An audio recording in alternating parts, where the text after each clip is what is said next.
Yo, what is good, Sixer Nation, Philly Take Nation? What is going on? Welcome on in to a new week. Fresh set of games, couple games before we head into the All-Star break, where Tyrese Maxey will be on display, and he'll be on display in the three-point shootout. Got wind of that yesterday, but Sixers are giving us one more game out on the West Coast. Late night for us East Coasters. Fifth game of a 5-game West Coast trip before they come back to play the Knicks and then head into the break. Can the Sixers carry on the momentum from the other night? Well, we just got some news 2 minutes ago about certain players that'll be out.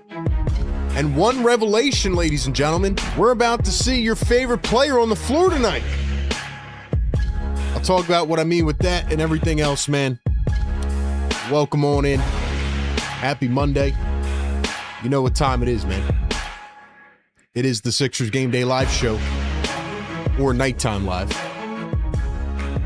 We got one more West Coast game in us, man. I know we're all tired of it, but we're still going to be here because we're the best community in the world. Then I think we got a couple games in March late at night, but not 5 in a row, I'll tell you that. Trade deadline, everything. It's been a hectic week, man. It's been a hectic weekend, but we are here. And hope everybody is doing well. Hope everybody is doing well. Ladies and gentlemen, you know what time it is, man. Welcome on in officially. Sixers Game Day Live Show right here on Philly Take with RB. Presented by our friends at National University, as always powered by the Sleeper app. We have the 30-22 Philadelphia 76ers taking on the 25-28 Portland Trail Blazers. This is the #1 Sixers Game Day Live Show where we give you pregame, live game, and postgame shows all combined into one. 4.5 hours of coverage every single game, including our staple play-by-play reactions and analysis as it all goes down. Of course, we'll read out your comments as we go throughout this game tonight. We'll shout out to our channel members. If you guys want to become a channel member, hit that join button down below, support the channel, and get all the cool perks, man. Get the exclusive emojis, the loyalty badges, get your comments read out priority, get your name highlighted in the chat. And according to YouTube, the newest thing is you don't see ads when you're a channel member now. So shout out to all the members who are supporting my content journey and my grind and the vision as well. Last but not least, ladies and gentlemen, I need you to do me one huge favor. If you're coming into the chat right now, hopefully you've had a good Monday. Do me a favor, man. Hit the like button. We do every game of the year. Obviously, we don't do a lot of games this late at night usually, so do me a favor and like the show. That helps us push engagement out to new viewers. Subscribe to the channel. Get us up to 52K subs. We are growing and glowing. Make sure you follow us on all social medias. We're growing everywhere. Instagram, TikTok, Facebook, Twitter, audio, and more. All of those links are on our link tree. The link flows through into the chat. So with all that being said, man, let's go, members. I need y'all to keep the energy up in the chat tonight because it is time to kick off the pregame live show. Now, listen, man, it's hard to do pregame analysis when 2 minutes before you're about to start the stream, the Sixers make adjustments to the injury report. So I was getting ready to get on here and talk about Joel Embiid and Tyrese Maxey in the two-man game and how dominant they were the other night. And I mean, I guess they weren't overly dominant, but the Suns were just a little bunch of crybabies that were just, playing dirty. And we talked about all that, but I was ready to talk about how Joel, just continues to be on this dominant tear and, just kind of look like the old MVP Embiid. But as I was literally about to start the show, we get an update that Joel Embiid is now ruled out. He is ruled out with knee injury management.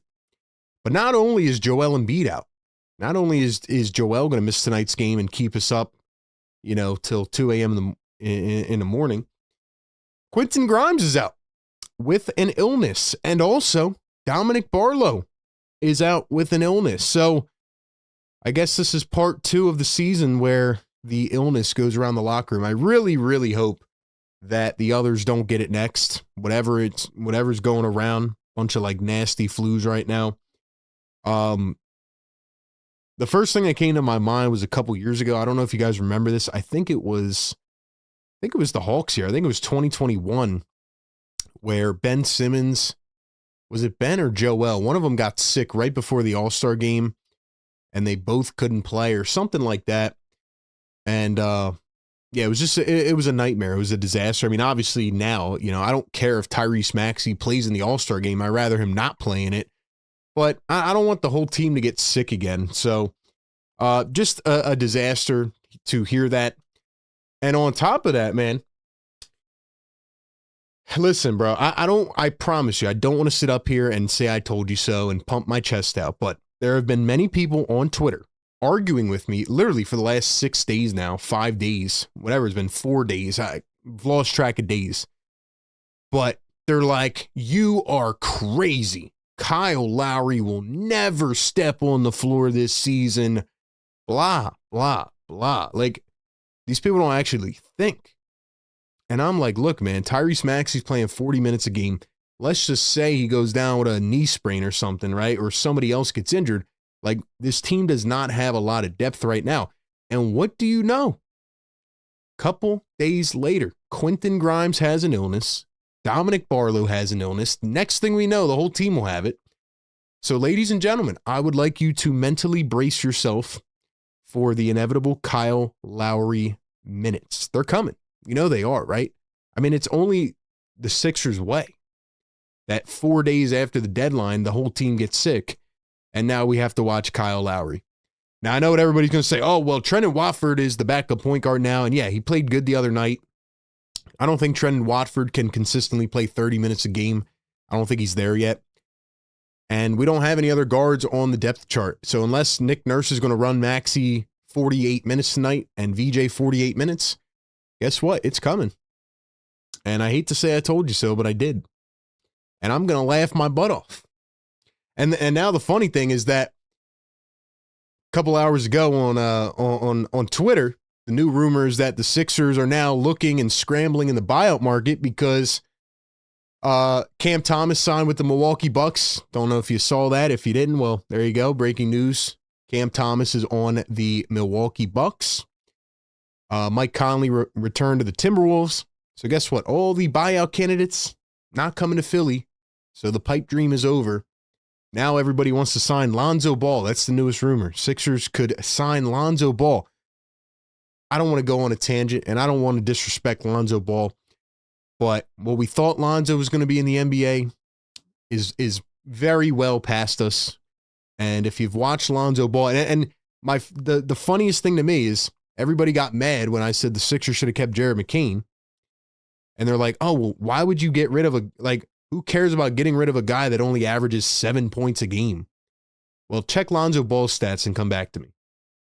Lonzo Ball doesn't even play. He was a throw-in to get the Cavs in better financial situation, and nobody wants him. He got traded, I think, to Utah. Now he got waived. So if you think Lonzo Ball is going to resurge and turn into 5 years ago Lonzo before 4 injuries, well, credit to you. Credit to you. I do not want Lonzo on this team. I don't think he has anything left. So then the question becomes, who do they sign? I don't know. I don't know who they signed because they should have never traded the young 20-year-old guard that could have given them depth if they weren't going to get a player in return. You see how this works? You see how the things that we said 4 days ago are starting to already make sense here? Anyway, man, duck the tax, as they say. All right. Don't want to bring the vibes down, man. Just had to speak the truth for a second. $2 super chat. Jacob says, did y'all see the Pistons Hornets fight? It was crazy. I did see that. That was very crazy. The Charlotte Hornets have a little bit of dog in them now. Charlotte Hornets are they're becoming a team. I don't think they're going to be anything this year, maybe next year, but give it a couple years. Charlotte Hornets might actually turn into something. I tweeted out actually in response to that video, death taxes and Isaiah Stewart trying to get himself involved in a fight. He came sprinting off the bench like 30 seconds into it to attack Miles Bridges. So I was just watching that. Anyway, man. Yeah, so back to my original tangent. I don't know what the Sixers are going to do tonight because now 3 guys of their main 6 players are out. You know, Joel, Barlow, and Grimes are out. Now, I will say for the Blazers, I was trying to wait to get the final injury report here because they also had a bunch of questionable guys. But I know Shaedon Sharpe is not playing tonight for the Blazers. I was waiting to see on Denny Avdia. I don't know if they ruled him in or out. Let's see if we can get an updated report here. Okay, so Denny Avdia is playing tonight. He was dealing with a low back strain, but he is good to go. Scoot Henderson dealing with a left hamstring. He's good to go. Damian Lillard is not playing tonight, has not played all season, but is apparently going to be in the 3-point shootout. How does that work? Who else? Shaedon Sharpe is out. Rob Williams is playing. So Scoot, Avdia, and Williams are all in. Shaedon Sharpe is out. So we'll see what happens, man. The Sixers are going with Maxey, VJ, Oubre, Watford, and Drummond tonight. That'll be the 5. So at least Drummond will get, you know, some minutes tonight. But other than that, I don't know. $2 Super Chat Jacob says, I still hope we get Isaiah Stewart in Philly someday. I don't know if he moves the needle, man. I mean, he's a decent player, but he's a troublemaker, and I think his energy would be amazing, but is he that good of a player that you have to have him here? Who knows?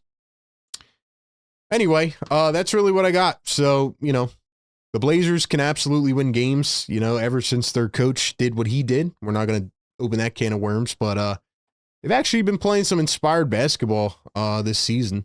I mean, they're only a couple games under 500, which I guess for the Blazers standpoint is pretty good. Looking at the offensive and defensive ratings here, the Sixers sit at 13th in offensive rating now after last game. The Blazers are at 22nd. On the defensive side, Sixers are at 14th, and the Blazers are at 19. So Sixers are a little bit better than this team on both sides of the ball. But I come into these games now, and I think the same thing about the Sixers. Like, they just can't do one of two things that they always do, which is one, disappear in the third quarter, and the other one is start trapping guys randomly in the fourth quarter and leave shooters wide open. Drew Holiday is the ultimate point guard. I think he's still pretty good. I mean, he's not old Drew Holiday. He's not even, Celtics Holiday or Bucks Holiday, but he's still decent as a player. Now, I will say the Blazers, looking at their schedule, they've had like a very Sixers-like year, like similar to the Sixers where they lose 3 in a row, then they win 3, then they lose 3, then they win 3. Most recently, they won 5 in a row, then they lost 2, then they won 4, then they lost 6. Now they've won 2 in a row. So you don't really know what you're going to get with the Blazers. And looking at their team, obviously we all know Jeremy Grant, right? Still with this team, I believe on a max contract still. Drew Holiday averaging 15 a game, 15, 5, and 6, still good Drew Holiday. Denny Avdia, that was the guy I was really looking for. And matter of fact, the Blazers actually just switched the line. It was the Sixers the favorite tonight. Now it's the Blazers after the injury updates. And Denny Avdia has been kind of the anchor for the Blazers. I mean, really just not a surprise. He did this, I think, last year and the year before, but he's really blossoming into a nice player. 25 points a game, 7.2 rebounds, 6.7 assists.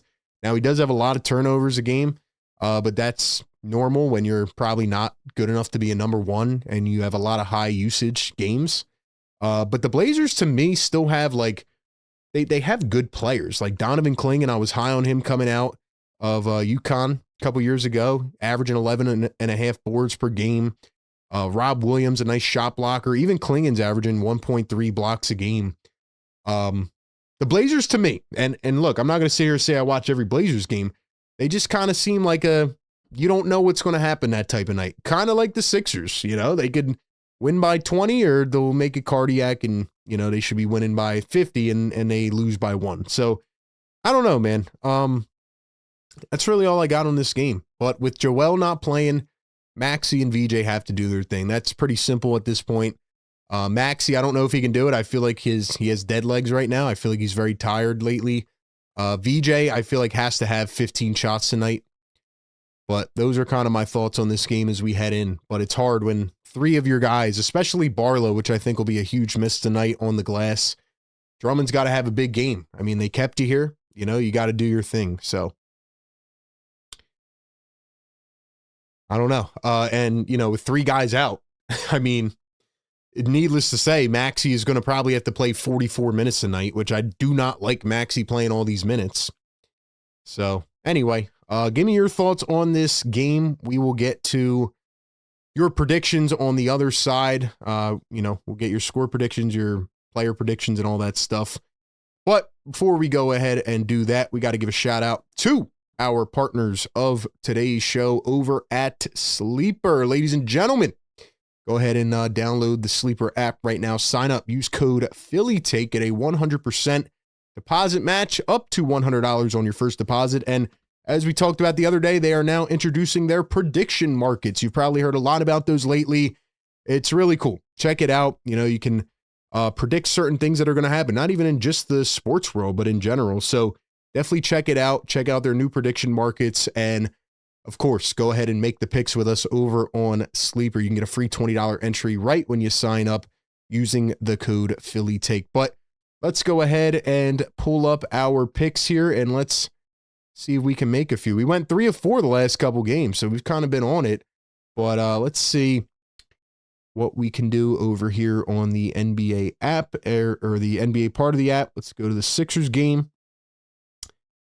and let's go check it out. So once again, shout out to Sleeper, your one-stop shop for all your sports needs and coverage. Check them out. You can make your picks and win up to 1,000 times on your payout. Less than 30 seconds you can make these picks, which we do every game. I kind of like VJ tonight. I just have a feeling he's got to ball out. Oh, their app's all messed up because they had to switch the players. We got to get VJ back up in here, man. We got points, rebounds, assists. All right, we'll take VJ on that. Let's see. 3-pointers. Maxey, Oubre. Let's go to rebounds. See what we got. Maybe we'll try to jinx Klingon here. We did that last game with Devin Booker. We'll take him on the over rebounds. Watford. I'm going to say Watford goes under on the rebounds. Maybe a little reverse jinx there. Points. Let's go to Drew Holiday. Where's Drew Holiday? 14.5. I'm going to try to reverse jinx him as well. So we got 2 from the Sixers, 2 from the Blazers. It is that easy. It's like a game with inside a game. Check out Sleeper. Once again, use our code PhillyTake when you download and sign up, and get a 100% deposit match up to $100 using the code PhillyTake.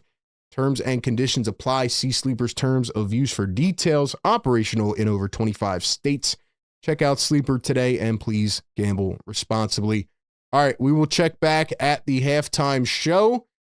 Ladies and gentlemen, let's get into it, man. It is our official time for predictions. I want them in the chat right now. Give me your final score prediction. Who do you think takes the W tonight?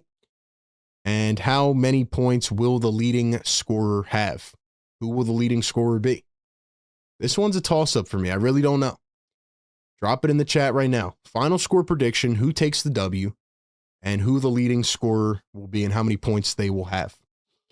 Ladies and gentlemen, I just want to remind you again, I am RB. This is the Sixers Game Day Live Show. We do this every single game. #1 game day community for Sixers fans and NBA fans in general. We don't discriminate. We bring everybody in here, and we just really have a good time watching ball. Simple as that. You know, if you're a ball watcher, if you can have fun and not disrespect people, and, you know, no spoiling in the chat, no spamming, no disrespecting anybody. Okay? Just come in, have fun, and watch ball. Simple as that. So whoever you are, wherever you come from, you are welcome in this community. All right, ladies and gentlemen, final score predictions. What do we got? I think I'm really up in the air about this game. I feel like Maxey and VJ could have a big game. It's hard. It really is. Sixers have won 3 out of 4 on the West Coast. I don't know, man. I'm really up in the air here. My head's telling me the Blazers win this game. Last time I picked with my heart. Last 2 times I was miserably wrong. Sixers have the better team, but I just think Portland's healthier tonight. I don't know, man. I'm not really feeling good about this game, man. I'm really not feeling good about it. I'll pick the Sixers to win. I'm kind of like 50-50 right now. I'm kind of 50-50 right now. I think this is going to be a cardiac game. I think Maxi's going to be running to the ground tonight, which I hate. But I'll pick a cardiac win. Low scoring. 105-104. Sixers win. I think Maxi leads the game with like 29 on like 10 of 24 from the field. Like, I just feel like it's going to be another inefficient Maxi night because I just feel like he's worn out at this point. But yeah, 105-104 Sixers. Maxi with 29. I would not be surprised if the Blazers won, though, to be honest. I got to see it from Drummond, too. He's probably cold. No Grimes either. Probably going to see Kyle Lowry coming off the bench. It's going to be a wild night here, man. It's going to be a wild night. All right, let's get a few predictions going in the chat. Guys, we got almost 200 people in here. 59 on the like button. I need y'all to hit that thumbs up. Not for me. Do it for the show. Do it for the engagement. Let's get more people in here. That's how we tell the algorithm that this is a good live show. If you appreciate all the content and the late night streams, and you've been here on the West Coast and you want to support, hit that thumbs up button. All right, that way we can push this out to people, let them know that we're live. Let's get a couple predictions in here. We got 104-101 Sixers says Pure Philly Payne Maxi with 41. Sixers 112-106 says Karen Cardiac Game Reese with 40. Dom says Reese with 35, 114-109. Estelle says 110-108 Sixers. Dave Jones says, what's good, RB? 109-102. Let's go Sixers. VJ with 25. Embiid 37. Maxi 33. Oubre with 25 plus. I could see Oubre going over 20 tonight. Rose says 115-101 Sixers. AS says 111-99 Sixers. Cool J says, I'm going with my gut. 107-105 Blazers. Maxi 38. VJ's got to step up. I agree. Let's get a W. Dom Boyle, $2 super chat says, yes, sir. Hit that like button. You get a bell for that one, man. Can we give some love to Dom Boyle in the chat, man? I want to highlight him, man. He just shows up every stream, and he's just here, man. He just hangs out, does his thing, mods the show. Shout out to Dom, man. Give him some love in the chat. I want to see all my members show some love to the members, man. Let's go. Let's go. 105-104. Sixers win. This game's up in the air for me. If they don't win this game, I'll be honest with you, I'm not going to sweat it unless they get blown out by like 30. I do think they need to beat the Knicks on Wednesday. If the Sixers can win this game and win on Wednesday, go into the All-Star break up 10 games above 500, I think that would be incredible. Last Sixers-Knicks game coming up on Wednesday night at a normal time for us. But anyway, man, we will talk about it. We will break it down. I got some updates and more for you guys. But ladies and gentlemen, drop the fires in the chat and drop the beat. This is our last chance right now to piss off the neighbors. Piss them off. Get us to 100 likes so we can hit that horn. We're only hitting the air horn every 100 likes. You know the deal. Nighttime live, RB in the community. We bring the passion every game. Let's go, man. Drop the beat. Hold on, we got to go back. We got to do it the right way. Forgot to put the thing on. Let's go.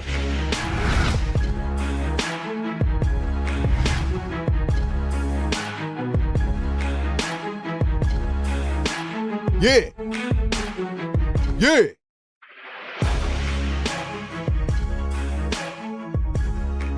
Yes, sir, man. Yes, sir, man. Ladies and gentlemen, hope you are all doing well. I am RB. This is Philly Take with RB. This is a one-man produced show, 4.5 hours of coverage. We just did the pregame show. We do it every game. Then we go into the live game show here. We give you live stats, game call, and we do a postgame show. and then we clip out post-game segments. We post them on our socials. We upload the audio onto podcast platforms. This is an entire production, man. And you all make it possible. So thank you. And I need y'all to keep supporting the vision, man, because that's what keeps me going, man. We have a late night game tonight. Sixers-Knicks on Wednesday night. Then the Sixers will be off for 8 days. I will be honest with you. I will be taking a nice little mini vacation. We will have a little bit of pre-recorded content out. I'm going to drop a video podcast episode talking about my thoughts on the team heading into the All-Star break, what they need to do for the rest of the season. A couple other things as well that I've heard. We'll have shorts out, all that stuff. So again, make sure you have notifications on. That is huge, guys. Make sure you have notifications on. There's a little bell if you scroll down. Hit that notification bell. That way you don't miss any of the content. We'll have a little bit of pre-recorded content out.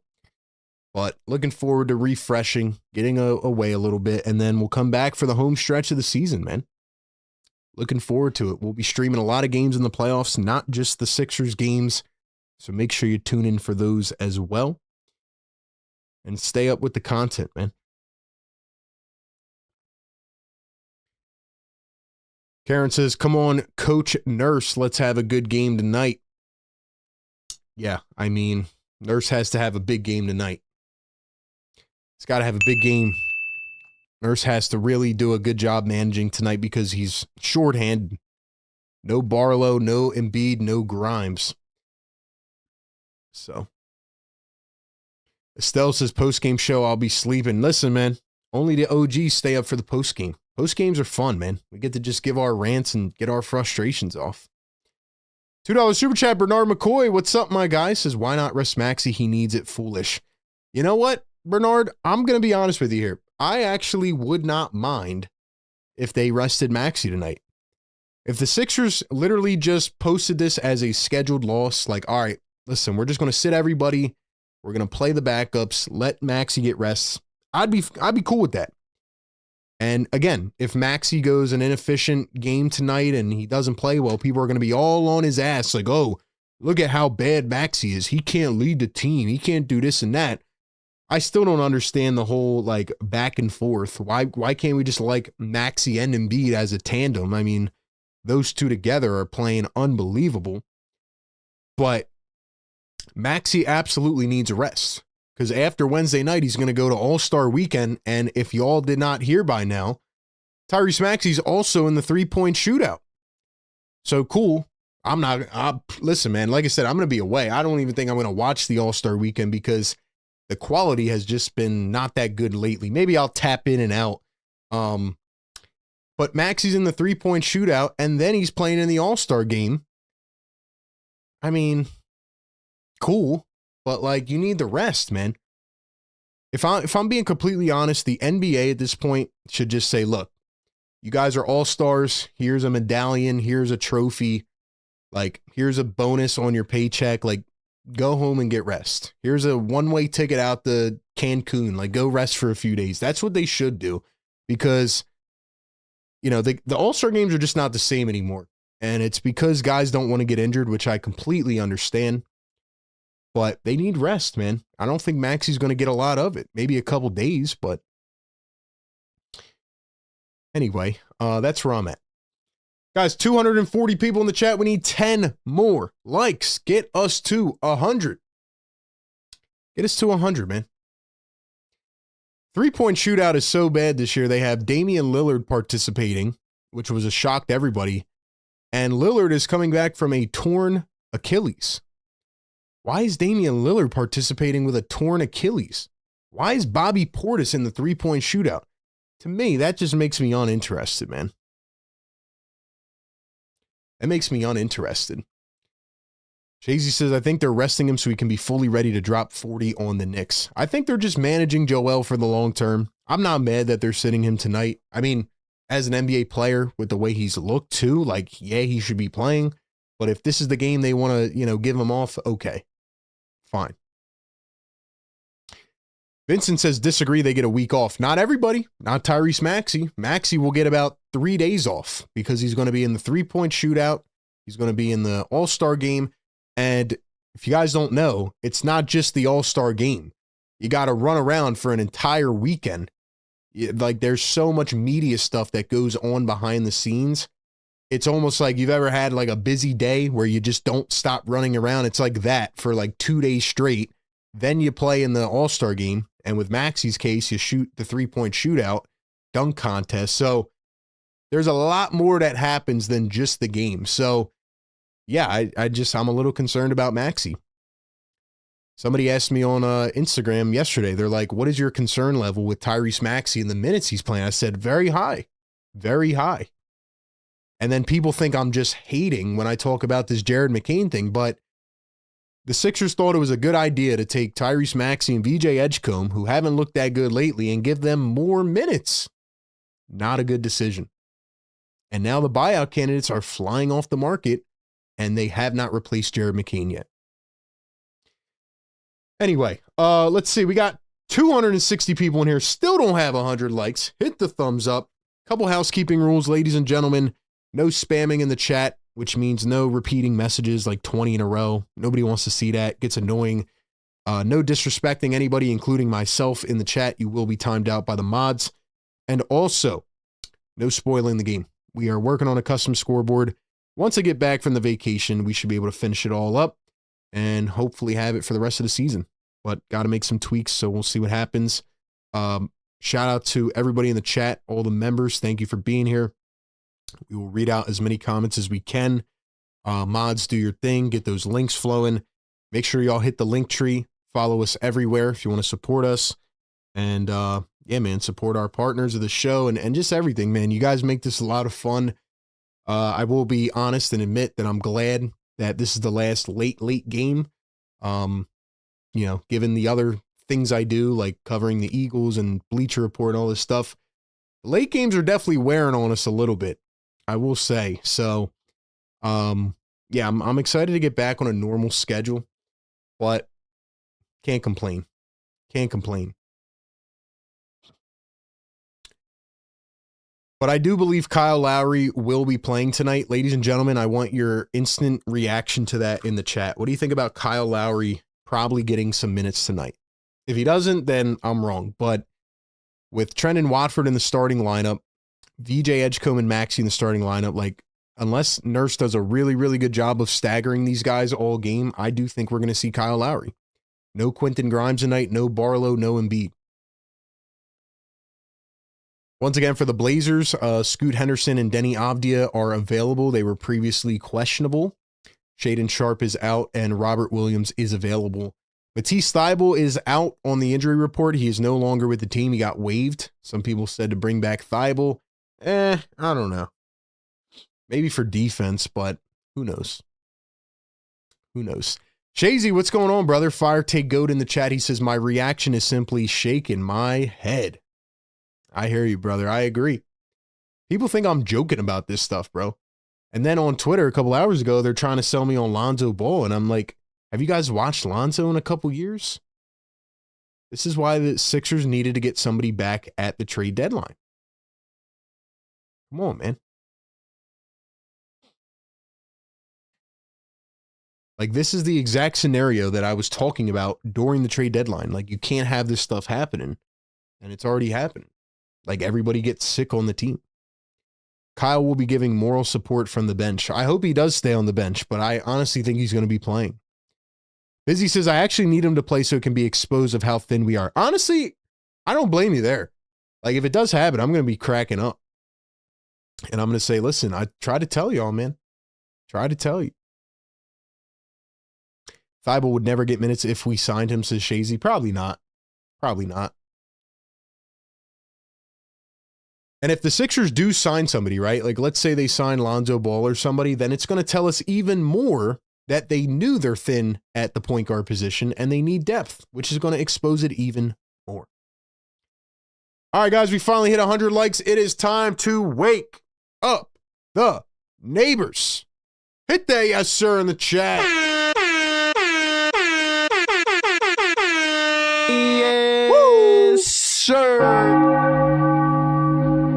Yes, sir. Wake them the hell up. Neighbors can go back to sleeping normally after this game tonight. Maybe. See how the chat does. But hey, man. See how it goes. If you are staying up late on the East Coast with me here, shout out to you. I'm going to look up here. I'm going to be completely honest. I do not know who the Trailblazers interim coach is. I forget who it is. Let's see who it is.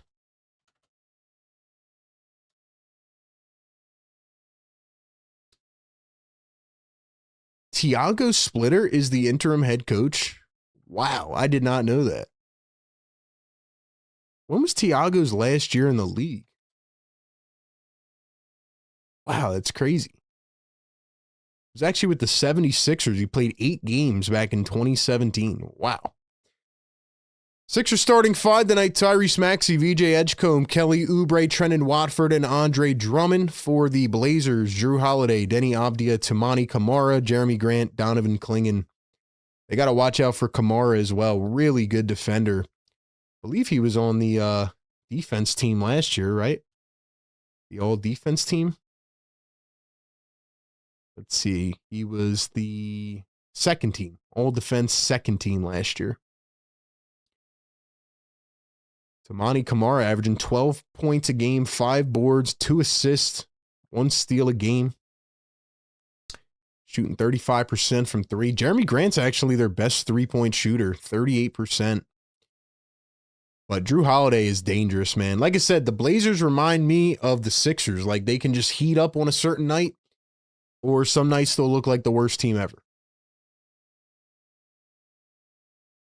RB, why are you ignoring me? Did you forget they have Justin Edwards? Come on, bro. Well, first off, I'm not ignoring you, bro. We get hundreds of comments, and if you're not a channel member, my eyes aren't going to gravitate to you right away because you don't have a colored name.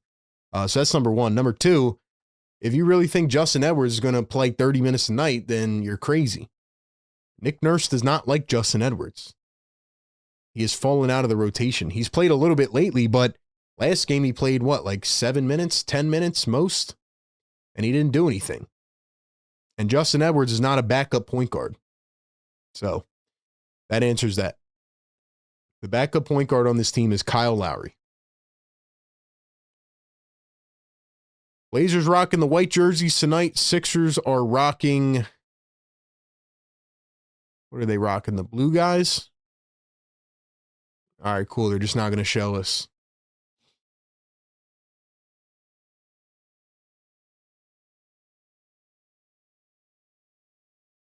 Morey thought he could trade for Herb Jones, but they got cold feet. Nah, what happened was the Sixers wanted to deduct the luxury tax, and they told Daryl Morey to do it, and that's what he did.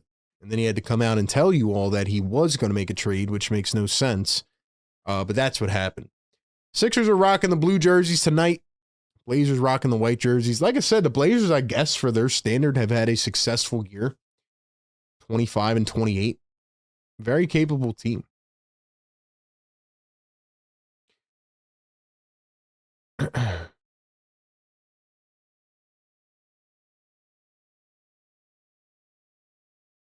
Dude said, why are you ignoring me? Yeah, exactly, man. And like I said, I shouldn't even be responding to those comments. I'm trying to get better at weeding out certain comments. Just a lot when you're trying to do 50 things at once here and producing the show and everything. But listen, man, I'm not ignoring anybody.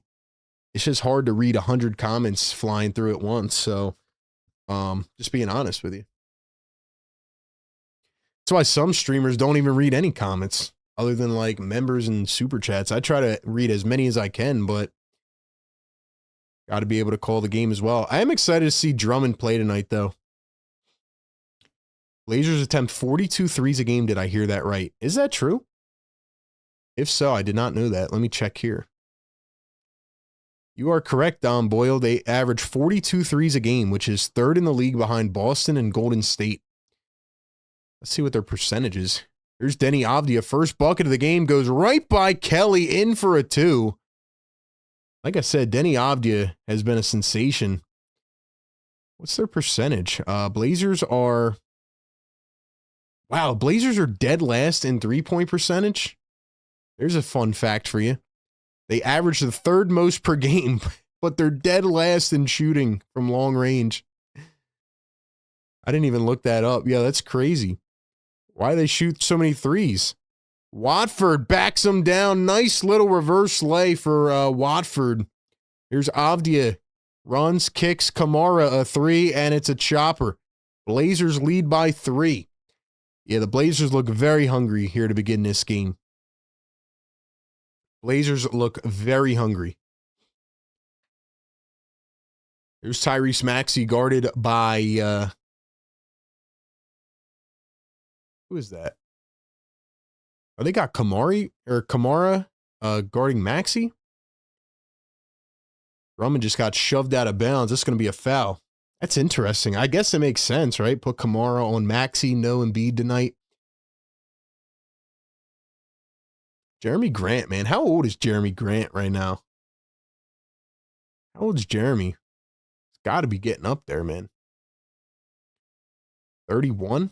Still pretty young to me. Here's Andre Drummond, finds Kelly around his screen. Kelly drives to the paint, goes up, and he is fouled. So it is Kelly Oubre to the line, coming off not really a good game. Kelly's got to be active tonight. Avdia is only 25. He averaged 16 points a game, or 17 last year with the Blazers. Now he's at 25 this year. Taking a leap. Former 9th overall pick by the Wizards. But yeah, Blazers are dead last in shooting threes. 33%. Wow.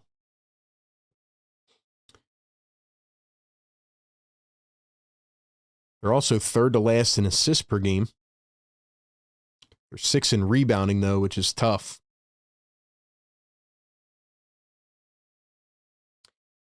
Both free throws go to the line for Kelly Oubre.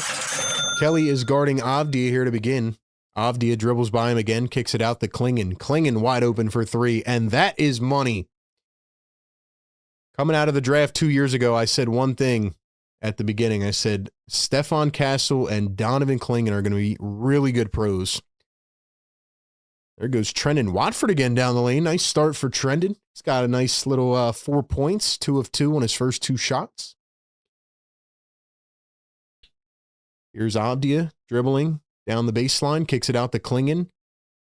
Klingon up top. Here's Drew Holiday. Holiday going to let it fly. Can't get it to go. Ball batted around by Grant. And Holiday had it poked away out of bounds.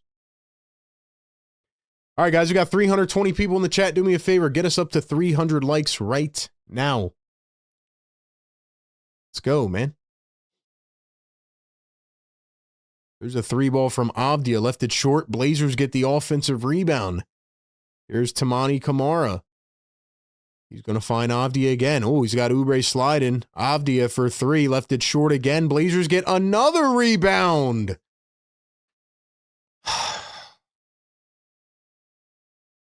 Holiday going to turn around, drive, put it up, missed it again. Klingon gets another rebound. No, it falls into the hands of Watford. That was almost 4 offensive rebounds. Drummond has it in the paint, kicks it out to Oubre, contested triple, bad shot by Kelly. And here come the Blazers again on the break. Holiday up to Grant, corner 3, short again. So here are the Blazers, exactly what we just said they were. They shoot a lot of threes. They can hit shots, but they're gonna keep getting rebounds. Sorry about the score, guys. Forgot to refresh the thing. My bad. Maxey going to step back at 2, and he knocks it down.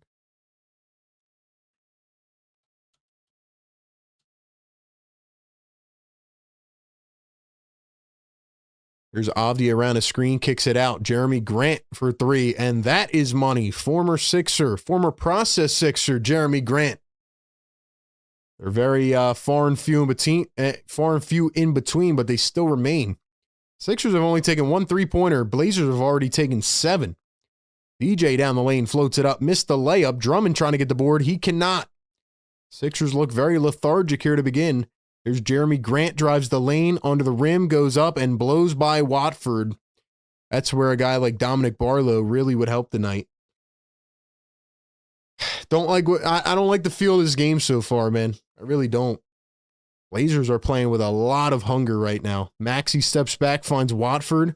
Pump fake, drive down the lane. Finds Drummond. Nice dish. Drummond misses the layup, and then he taps it in, thankfully. Woo! Drummond, that would have been a bad shacked in a fool moment right there.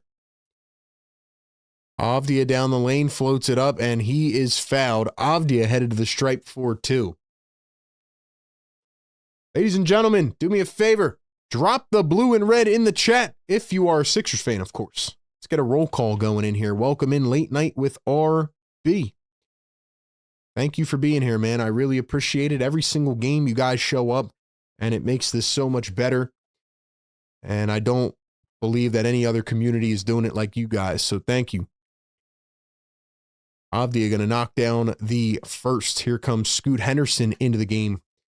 Scoot Henderson, I think it's fair to say, has not really panned out the way that everybody expected, right? Everybody in that draft, Wemby versus Scoot, Wemby versus Scoot. Well, didn't really work out the best for Scoot, but he's still trying to find himself, averaging 11 points a game, shooting 28% from 3, though. Not good. Here come the Sixers. Maxey right down the lane.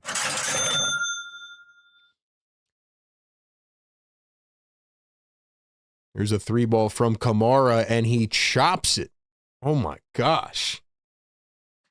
What a shot. I'm telling you, that boy Kamara can play. What was he, a couple years ago? Yeah, 2023 second-round pick. Same draft as Scoot. They got Scoot 3rd overall. They got Kamara at 52. That's crazy value, man. That's crazy value. He's actually playing better than Scoot Henderson. Wild. We got a foul on the floor.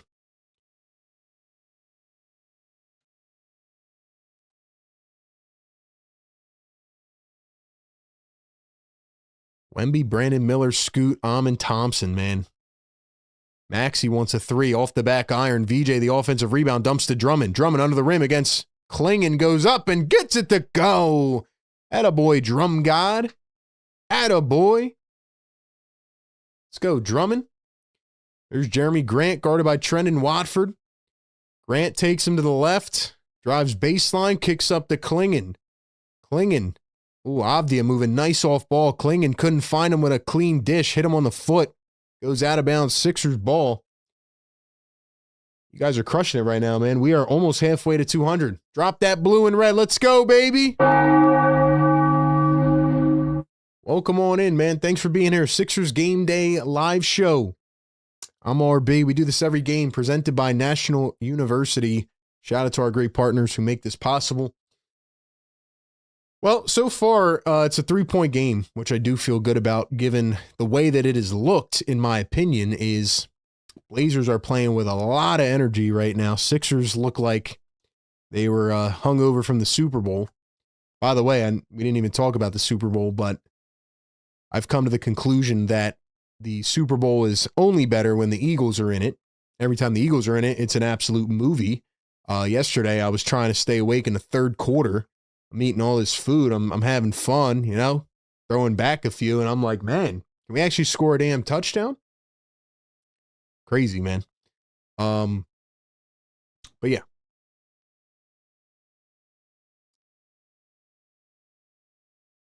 We got a timeout on the floor.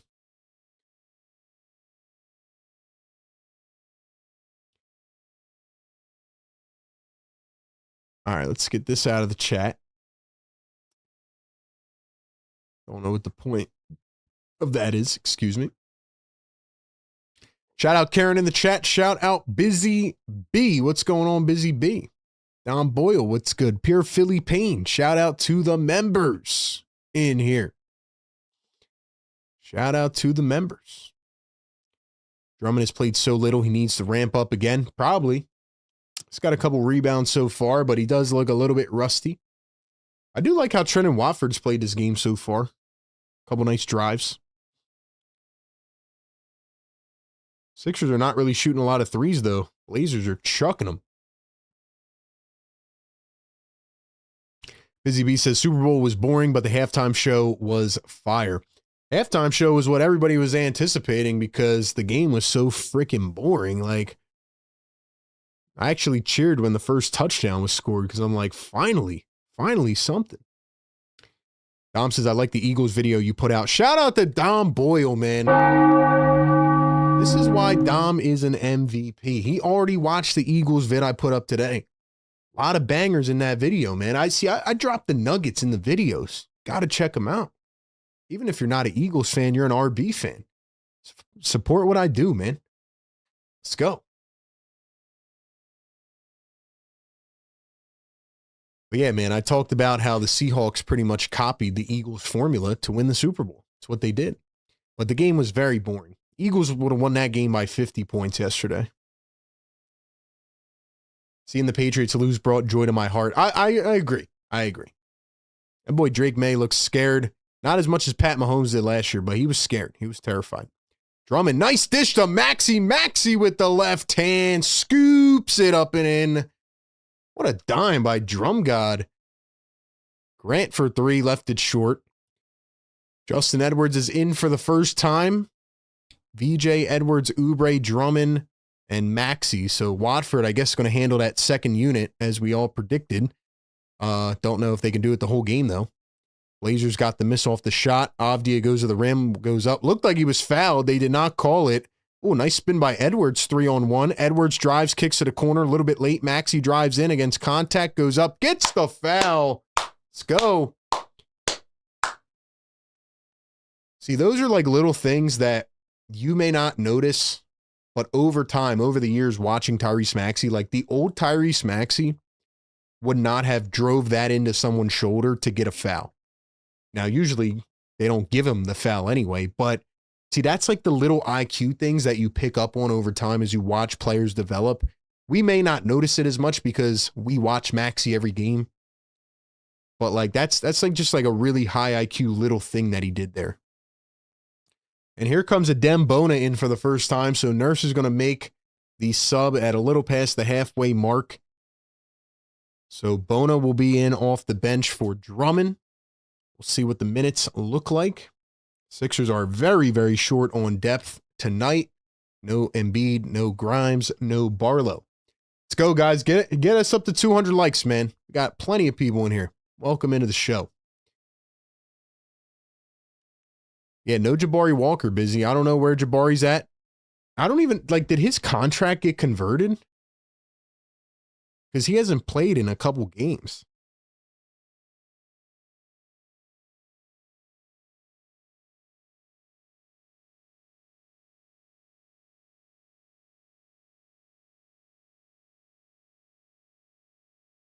Because every time Jabari Walker comes in, I feel like he's got great energy. Maxey, a 3, rolls up and out. Williams with the rebound.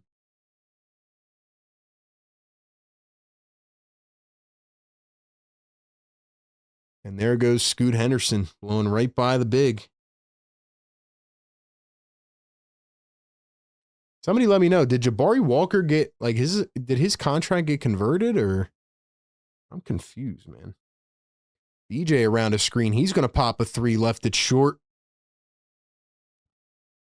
Let me see if I can find it. Kamara, another 3. Cha-ching. Third of the first quarter, by the way. Not good. Oh, yeah, Jabari Walker is inactive. I just looked it up here. Avdia up the floor, another fast break. Grant blocked from behind by Oubre. Sixers have 0 games of two-way availability left while under 15 players.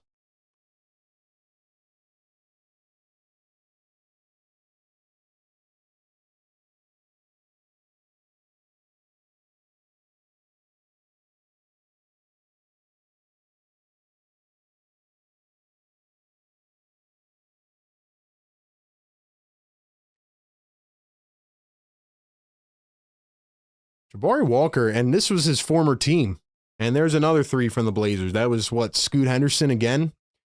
So, of course, I start talking about Scoot Henderson, and now he's just chopping 3 after 3. 28% on the season. Edwards hands it off to Oubre, drives into traffic, floats it up, and gets it to go.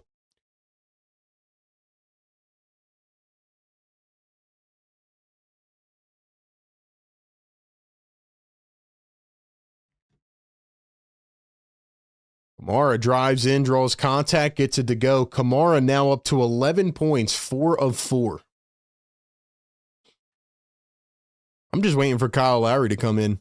Oh, wait, is that him?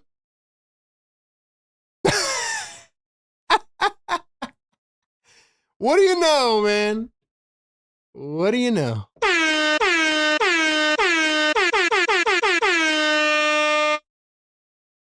That's Kyle Lowry, right? Yeah, of course it is.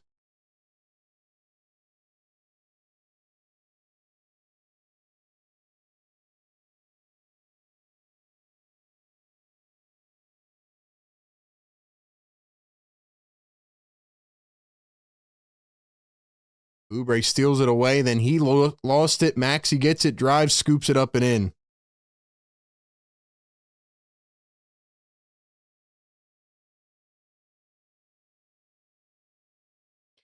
Kyle Lowry, and there's Rob Williams with a wide open dunk. I literally told you all this was going to happen, and they still said I was hating. They still said I was hating, man. And Kyle Lowry is in the ballgame because Daryl Morey was ordered to duck the tax, and Joshua Harris does not give a crap about what Joel Embiid said. That is the fact. I told you on Thursday. I told you on Friday. I told you before the show tonight, and they still think I'm just hating. Kyle Lowry is in the ballgame because the Sixers traded away a 20-year-old guard and got nothing back to help this team. This is unbelievable, man. This is disrespectful, dude. This is disrespectful to Joel Embiid. It's like a big spit right in his face. Crazy, bro. Crazy.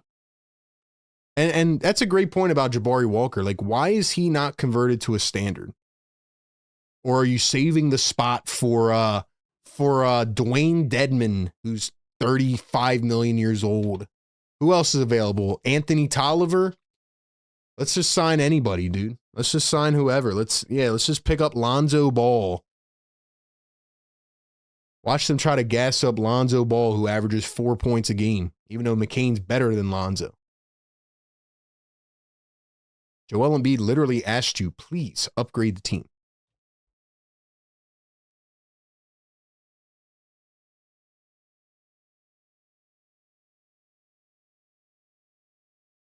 This is crazy, man. It's crazy.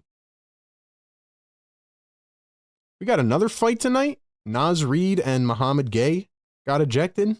Dang, man, that's 2 fights in one night. Can we get Kyle Lowry ejected? Can we get Lowry ejected for fighting?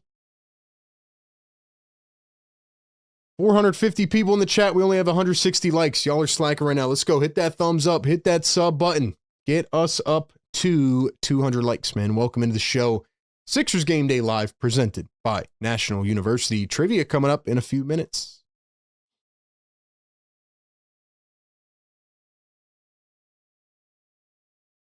Yeah, Lonzo is washed, man. He doesn't have a lot left. I don't want him. But again, this is what the ownership group did. And now we all have to just, deal with it. They thought I was lying. They thought I was just joking when I said Lowry's going to play. Of course he's going to play.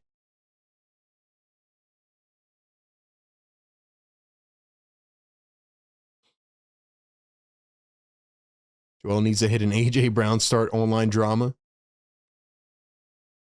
I mean, all Joel can do is just do exactly what he did, which is, hey, guys, please get me another player. And then they're like, nope. It's like, all right.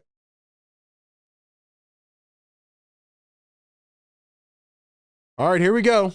Tyrese Maxey, guarded by Tamani Kamara, who has not missed yet. Oubre dribbles it off his foot. Here come the Blazers.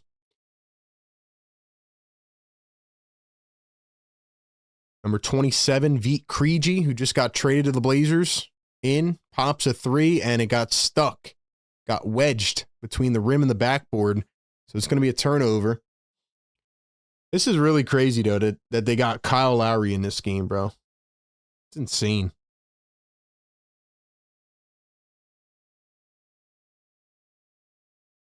Y'all believe me now? Y'all believe me that let's go. That Lowry's going to play? Try to tell y'all, man. Ridiculous, bro. Here's the dribble drive from Scoot. He goes up, and he's met by Bona and a foul. Scoot Henderson going to the line for 2. $5 super chat. Corporate B Pumper with the new profile picture again. I see what you did there. Corporate B Pump says, hold Morey accountable. Okay, ownership said duck the tax, and Daryl said, all right, I'll trade the 21-year-old. That's your boy Morey RB. Come on, man. Listen, B Pump, Daryl Morey, anybody else, bro, it doesn't matter. Any GM would have been ordered to do the same thing Daryl Morey did. Because at the end of the day, guess what? Daryl Morey's not the one writing the checks. It is the owner. It's the owner. So it doesn't matter who the GM or the coach or anybody is. It's the same ownership group. Rob Williams goes up, missed the layup. Here come the 76ers. Scoot 1 of 2 at the line. Maxey a 3, in and out. Bona gets the board and slams it back in. Karen says, it's ridiculous, RB, but you were right. I hate to say it, but we really got Kyle Lowry on the floor right now. So here's Krejci a 3. And like I said, this all it takes is one injury or one sickness or something for this to happen.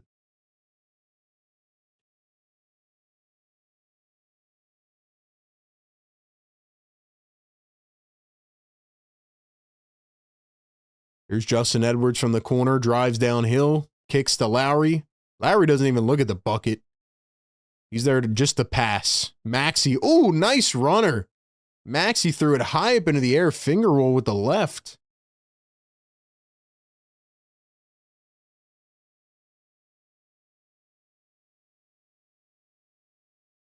Rob Williams just missed a wide open dunk. Blazers get it back. Bona steals it away. How did Rob Williams miss that dunk? That is a Shaqtin' a Fool moment.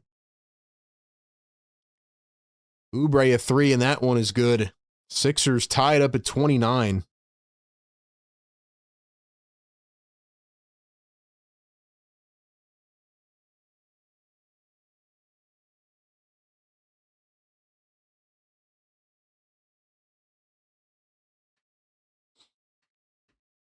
$40 seconds to go here in the first. Scoot Henderson against Kyle Lowry. Step back 3. In and out. Oubre taps it away. Maxey bats it up, and here come the Sixers. 3-on-2, 4-on-2. Maxey floats it up. Luckily drew the foul. That was a scary shot. Have any of the reporters given Morey heat over trading McCain? Well, he did that press conference.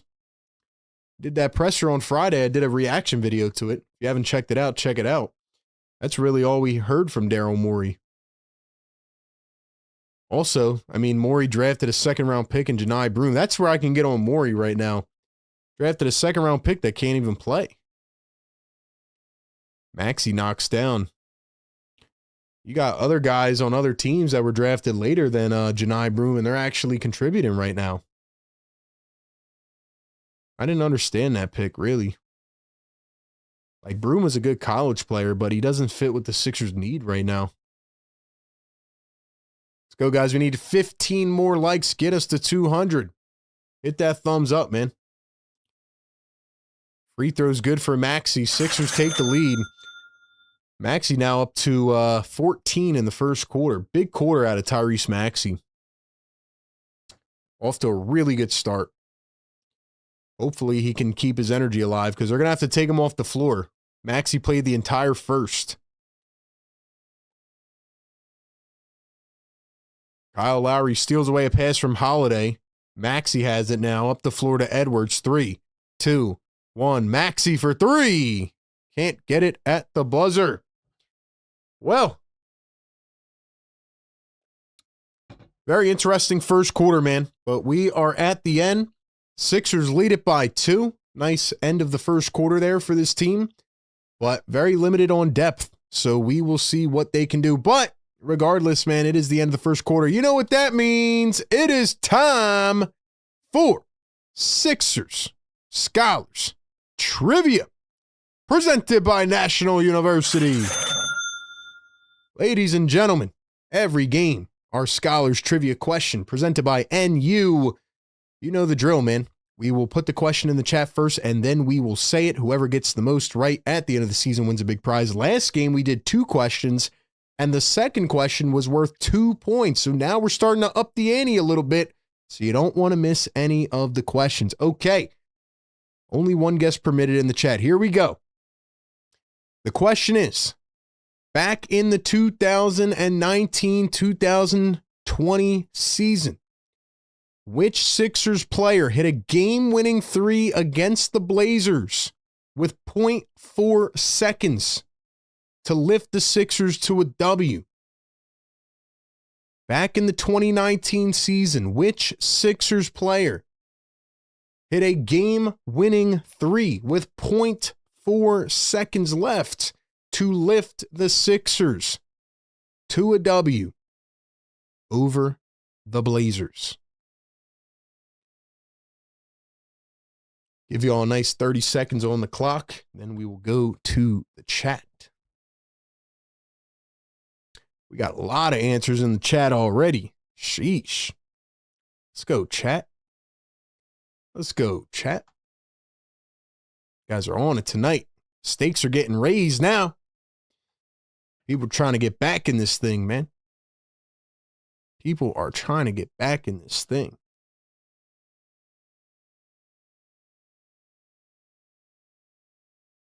Five more seconds, man. Who was it back in 2019? One of my fondest Sixer memories, by the way. I'm sure it is for you as well. Sixers don't play the Blazers much. All right, let's go to the chat. Wow, the first 4 people on my, or actually the first 3 of the first 4 on my screen got it right. Very, very, very close on the times. But the first person to get it, according to my stats here, is Bird Gang Nation. The answer is Furkan Korkmaz. The Furky memory, man. Might be Furkan's best memory of his career. If you remember that game, shout out to you. If you don't, then go watch the highlights later on. Shout out to Bird Gang Nation. He got it first on the stats. Thank you all for playing Sixers Scholars Trivia as Trendon Watford floats one in here to begin quarter number 2. Might be the only time Furkan is ever an answer to a trivia question. But yeah, that was a crazy moment. Sixers, I think, started the season 5-0 that year. It was nuts. Then they had the pandemic and they got swept in the playoffs. Blazers get the miss off of the 3 ball. Blazers are rebounding at a very high clip so far.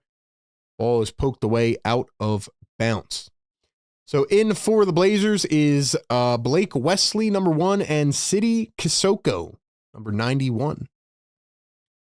Kissoko got the start last game due to some injuries, but he's back off the bench now. VJ drives, floats it up off the back iron. He is fouled. VJ Edgecombe going to the line for 2. Let's see.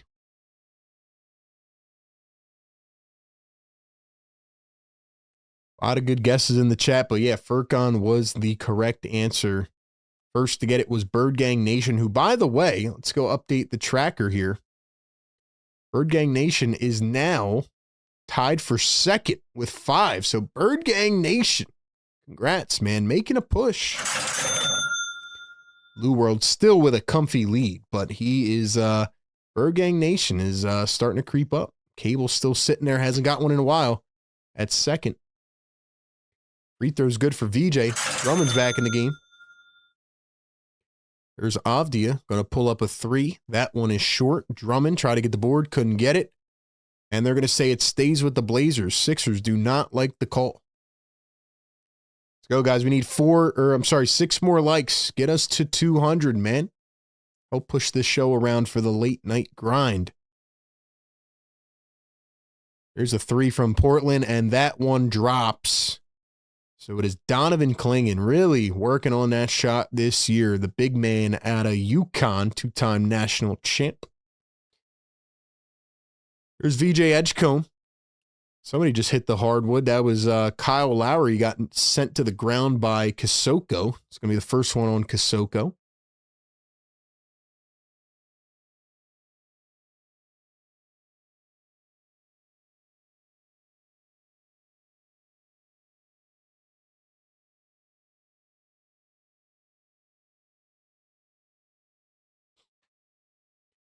Sixers lead it 35-32. Here's VJ. Try to get the ball to Watford. A lot of fouls going on, and Watford's going to get called for the offensive foul.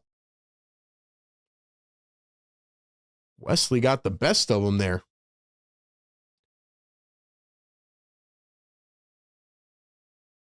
Cable, you were second with the answer. You were very close on this one.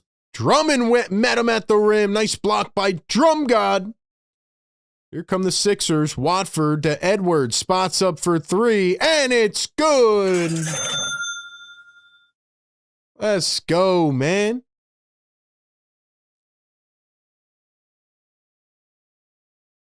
Drew Holiday steps back in the corner. Finds Wesley. Avdia. Avdia going to turn and spin. Avdia. There's a three ball from Kasoko. Can't get it to go. And the Sixers can't grab the board again. Edwards came out of nowhere and found it. And wow, what a job by Kasoko to run all the way down the floor. He chases down Edwards and fouls him. Came out of nowhere. Magic played center against the Sixers in the finals. He's a point guard. What's your point? Edwards can't play point guard. All right, Dave. Listen, man, Dave, I appreciate you being here, bro. But that might be the last comment that I can read from you, bro. Because honestly, Dave, I think you're trolling at this point, bro. Did you just compare a center from 30 years ago, a point guard from 30 years ago, to Justin Edwards? You got to be trolling, right, Dave? Just tell me you're trolling and we could say it's all good. Like, what does that even mean, bro? What does that even mean? I look at this chat and I'm like, what?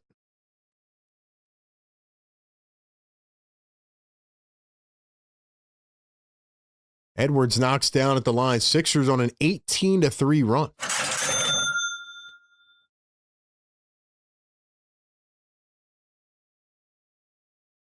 Here's Drew Holiday, kicks it back. Wesley, now Holiday. Drew Holiday against Edwards, blows by him, goes up, fouled, and one.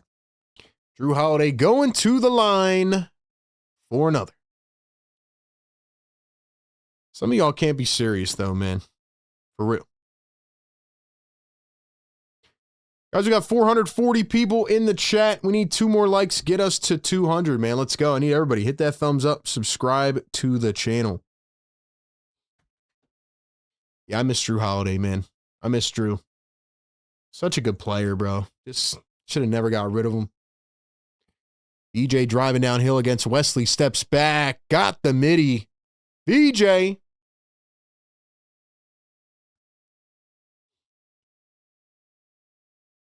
Avdia coming around a screen, drives against Drummond, goes up, fouled, and one.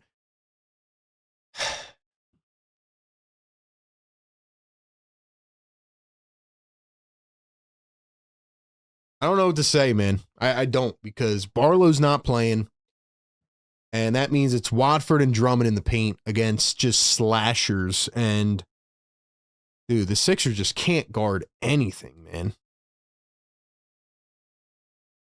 Here comes Marion Beauchamp into the game. Beauchamp!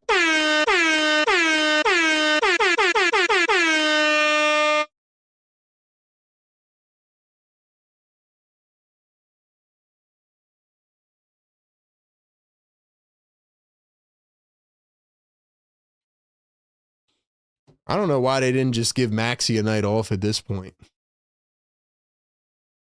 There's Trent and Watford going to bring the ball up the floor. Is Maxey out now? I think he is, right? Yeah, he's been out for a little. Now they got Marion Beauchamp in.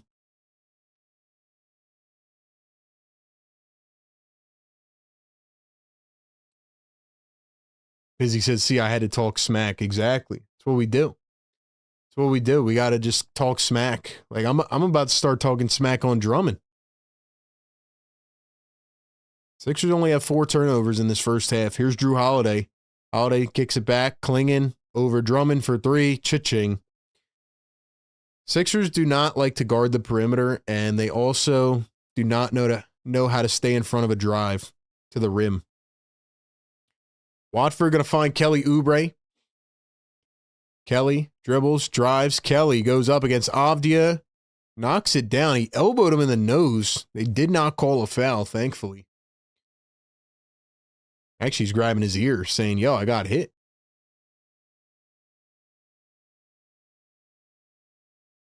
Here's Denny Avdia, finds a cutting Klingon. Klingon taps it out. Kasoko from the corner just missed the three. Sixers caught a break there. Watford handling the rock. Here's Trendon Watford against Avdia. Backing him down. Using the shoulder. Floats up and got it. And won! Yes, sir. Okay, Watford. All right, Trendon. Show me something, man. Wake up the neighbors. 200 likes.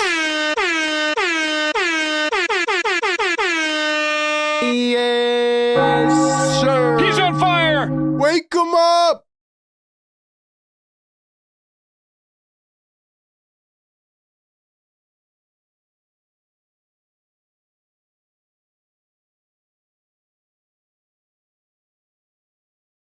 Let's go, Trendon. Let's go, chat. Y'all know what to do, man. Y'all know what to do. Shout out to the chat. Hit that thumbs up. Hit that sub button, ladies and gentlemen. Welcome in. Thanks for being here. Late night on the late night. Kelly steals it away. Driving the lane against Avdia. Goes up, missed the layup. VJ puts it back, and no foul. Here come the Blazers. Avdia gets sent to the ground. Here is Vit Krejci, who had a big game earlier this year, I believe it was, against the Sixers. Avdia drives the lane, goes right through everybody, and lays it up and in. 4-point game. Here is Kelly Oubre again, dribbling, driving off the jab step, kicks to VJ. VJ on the perimeter for three. That one is short. Blazers have it. Here they come. Avdia up the floor against Drummond. Dribbles, kicks, back to Grant. Grant to Avdia, now to the corner. Here's Krejci for three. Missed it wide open. Clinging the board, floats it up, missed it again. Blazers can't capitalize on the offensive rebound. Here are the 76ers. VJ to Watford again. Watford dribble drive against Krejci. Turns, spins, Watford. Beauchamp out to Drummond. Drummond corner three. Cha-ching!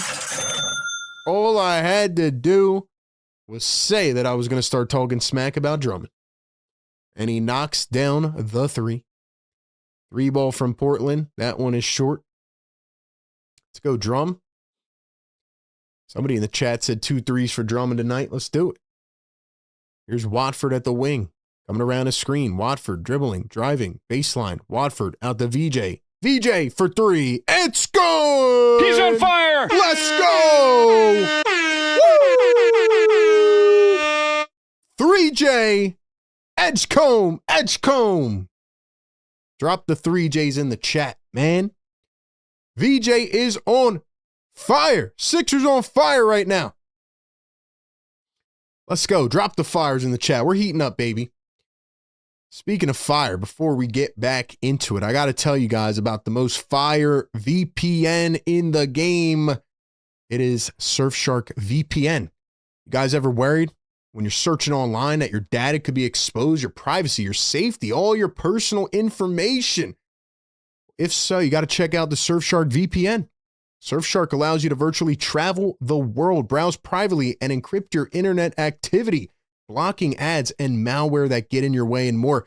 Maybe you're one of those people that want to watch sports games, but you're not in the market. You're listening to RB, you're having fun, but you also want to watch the game. You get hit with a geo block. No worries. Surfshark VPN can help you avoid that. Avoid all those annoying geo blocks, and they can even help you escape ads when searching the web. Surfshark offers an awesome clean web feature, blocking ads and scams like Bona, as we say in the chat.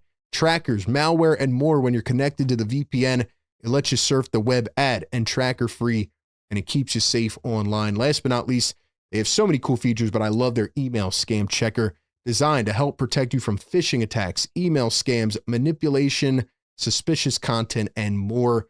So you got to check out the Surfshark VPN. If you are interested in boosting your online safety, click our link down in the description or the live chat and use code RB when you check out. Get 4 extra months of Surfshark VPN. It comes with a 30-day money-back guarantee. Got to protect yourself. Got to stay safe. And you got to block scams like Bona. Shout out to Surfshark VPN. Thank you for supporting the show. Once again, use code RB at checkout. Ladies and gentlemen, Sixers are heating up.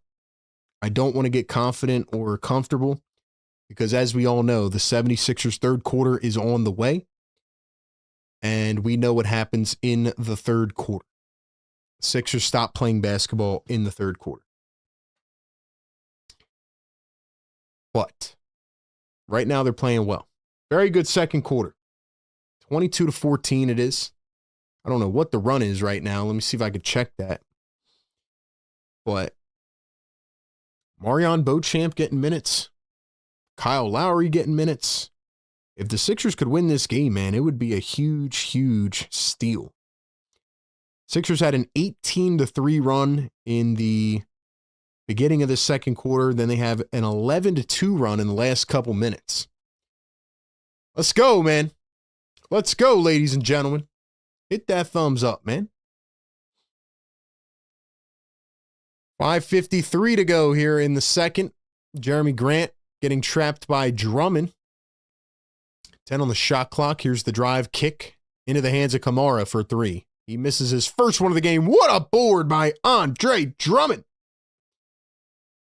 Drummond's having a good game. Here's Watford in the lane. Watford drives, kicks out to VJ. VJ dribbling downhill, goes up, got swatted. Where is the call, ref? Let me not even say anything about the refs. If you guys were here the other night, oh my gosh. Might have been the craziest reffing performance I've ever seen in my life, man. Might have been the craziest thing I've ever seen in my life.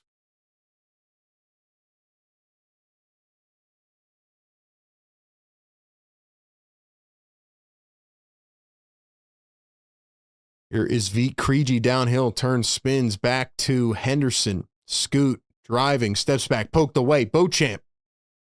Blazers get it again. 4 on the shot clock. Jeremy Grant, nowhere to go. Drives downhill, goes up, and scoops it in with no time on the shot clock. Bruh. 8-point game now for the Sixers. Blazers steal it away again. Kamara has it.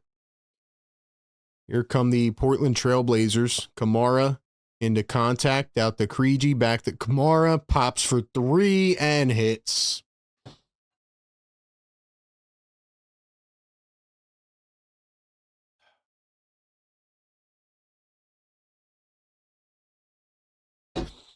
Nurse is very irate. He thought VJ Edgecombe got fouled on the previous play.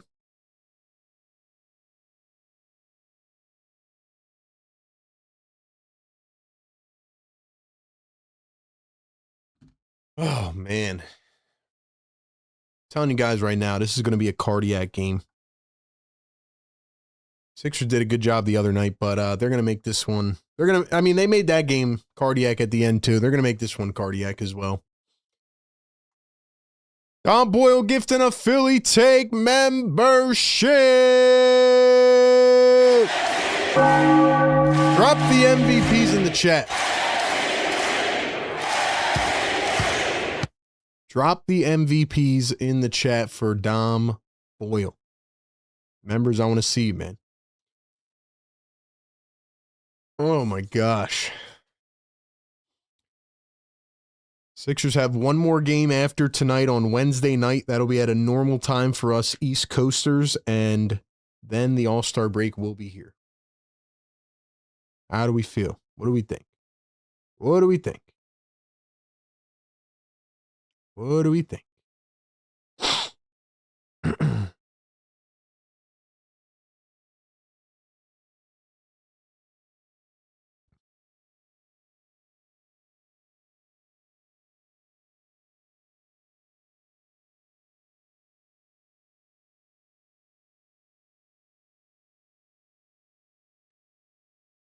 B-Pump says maybe it's a good idea to put your hands up and contest shots. Well, I've been saying that every game, man. I could say it till I'm blue in the face. Same thing every game, man. All right, let's play a fun game we like to play here in the second quarter called Drop the Spot. Drop it like it's hot. I want to hear from y'all, man. Where's everybody tapping in from tonight? Drop your states, your cities, your towns, your countries. Where is everybody watching the show from tonight? Let me know, man. Let me know.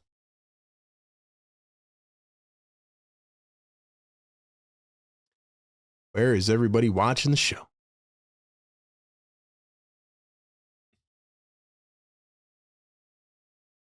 We give you this coverage every single game, man. Pre-game, live game, post-game shows. McCain and Isaiah Joe lighting it up for OKC. Got ATL in the chat. West Philly, PA in the chat. Wyoming, Palisades Park, Bucks County in the house. We got Australia in the chat. Isaiah Joe and McCain are cooking versus the Lakers. Let's see how many they have. How many points do they have? Let's see.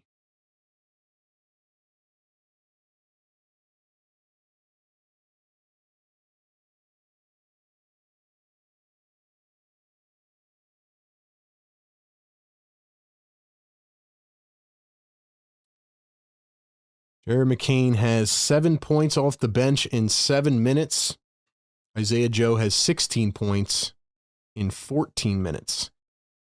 Well, once again, like I've been saying for years, they should have never got rid of Isaiah Joe. And they shouldn't have got rid of Jared McCain.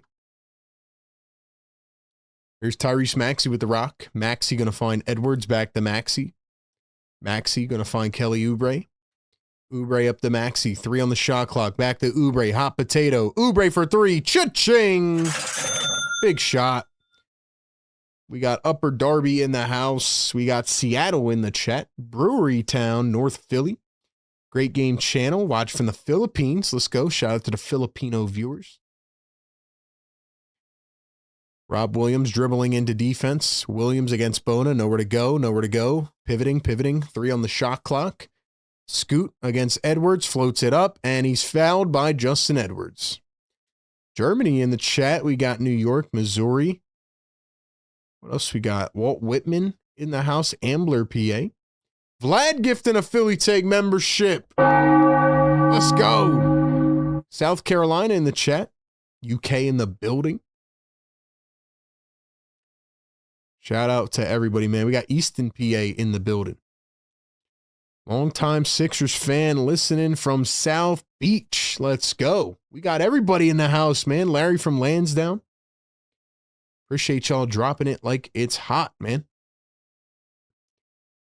It's the power of the community. Worldwide, baby. Worldwide. Lawrence Green, what's going on, man? Only way to listen to the Sixers is right here. Thank you, man. Appreciate the kind words. Here are the Sixers after the free throws. Edwards a 3. It's money. Sixers lead it by 9. France in the chat. Charlotte NC.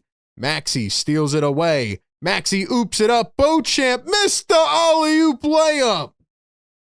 Oh, Marion. Williams throws a football pass and Avdia hits a 3. I'm sorry, Krejci hits a 3. Marion, what are you doing? Marion, bro. Maxey for 3. It's short. Vegas in the house. West Philly, Indiana in the chat. Columbia, let's go, man. We got everybody in the chat tonight. Got all the great channel members as well. Fire Take Goats in the house. They got the goat emoji next to their name. Don Boyle, I Show Key, what's good? Former resident of Yardley, PA. West Philly, born and raised. What else we got, man? South America. Dude, we got everybody in the chat tonight, but we don't have 400 likes. Let's go. Hit that thumbs up, man. Almost 500 people in here. Let's go. Push the show around. Sixers lead it by 6. Maxey going to find Beauchamp. 2:48 to go. Here's Kelly in the corner. Sidestep. Kelly, wide open 3. Can't get it to fall. Beauchamp tracks it down. Sixers offensive rebound. Maxey floats it up, and it drops through. Maxey with his first points of the second. After 14 in the first, here's Krejci a 3. That one is short. Blazers get their own rebound. Tamani Kamara Going to kick it over to Jeremy Grant. Grant downhill. Out to the corner. Holiday a three. And he answers. Cardiac game. And it's only the first half. 5-point lead for the Sixers. Maxey, Oubre, Beauchamp, Edwards, and Bona. Crazy lineup right now on the floor. Maxey gets double teamed. Beauchamp in the corner. Too far on the three ball. Here come the Blazers. Kamara gonna pop a three and knocks it down. It's back to a 2-point game.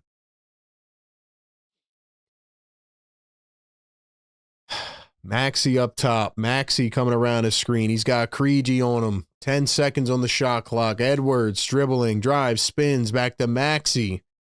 Nowhere to go. 5 on the shot clock. Maxey downhill, scoops it up. An offensive foul on Tyrese Maxey. 2-point game, and the Blazers going to get the ball back. Let's go, man. 470 in the chat. Get us to 300 likes right now, man. Let's go. Let's go.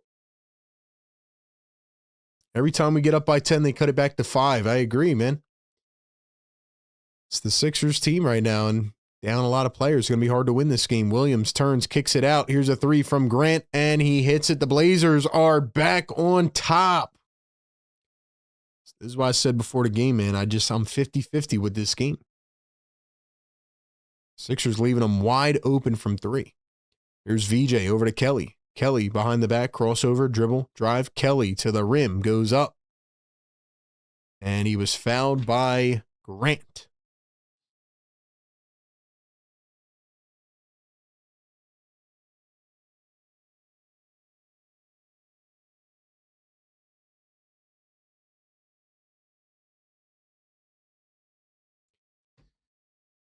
Busy says we choked. Pure Philly says choke the lead like clockwork. What was the highest lead in this quarter? Let's see. I don't usually give a like. I'm feeling generous tonight. If you're here every game and you don't give a like, then that's fraudulent behavior, man. And that's a fact. It means you don't want to see us win. Let's see. They had a 10-point lead. Probably had about 3 10-point leads. Our friend, Mr. Third Quarter, coming up. Yeah, it's going to be brutal, man. Sixers knocked down the free throws, though, and they have the lead temporarily.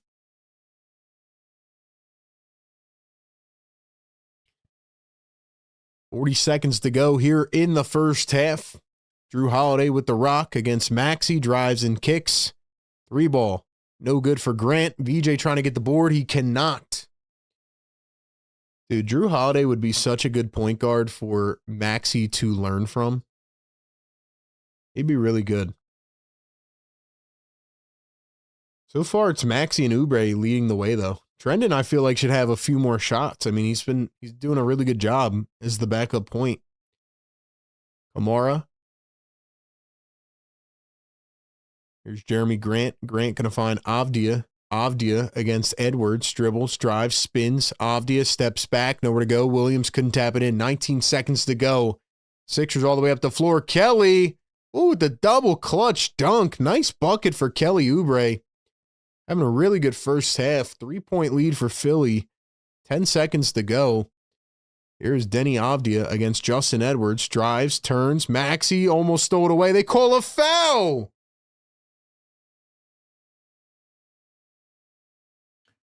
Maxey's mouth is wide open in shock. Nurse can't believe it.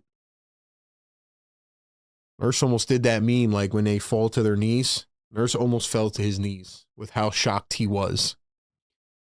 That's crazy. How is that a foul, bro? Maxey hit all ball.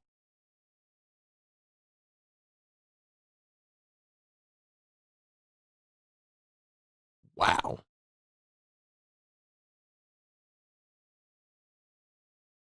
Dude, that's 2 points that could decide the game. Maxey would have had a free fast break, free lane. Nobody would have even touched him. And they call a foul on Maxey. That's one that you should have challenged. You would have easily won that, and you could have had your challenge back. That's crazy, bro. That is crazy. Maxi finds VJ, no time on the clock, full court heave, and it's off. 480 people in the chat, 240 on the likes. Don't slack, hit the thumbs up button. Welcome in Sixers Game Day live show right here on Philly Take with RB. We do it every single game, pregame, live game, and postgame shows with the best community in the world. Thank you for being here on the late night. We are 45 minutes away from the clock striking midnight. And what do you know? Another cardiac game, 5th game of the 5-game West Coast trip. And we got a good one. Good one lining up. Ladies and gentlemen, give me one word in the chat right now to describe this game. Give me one word in the chat to describe this game. How would you describe this game?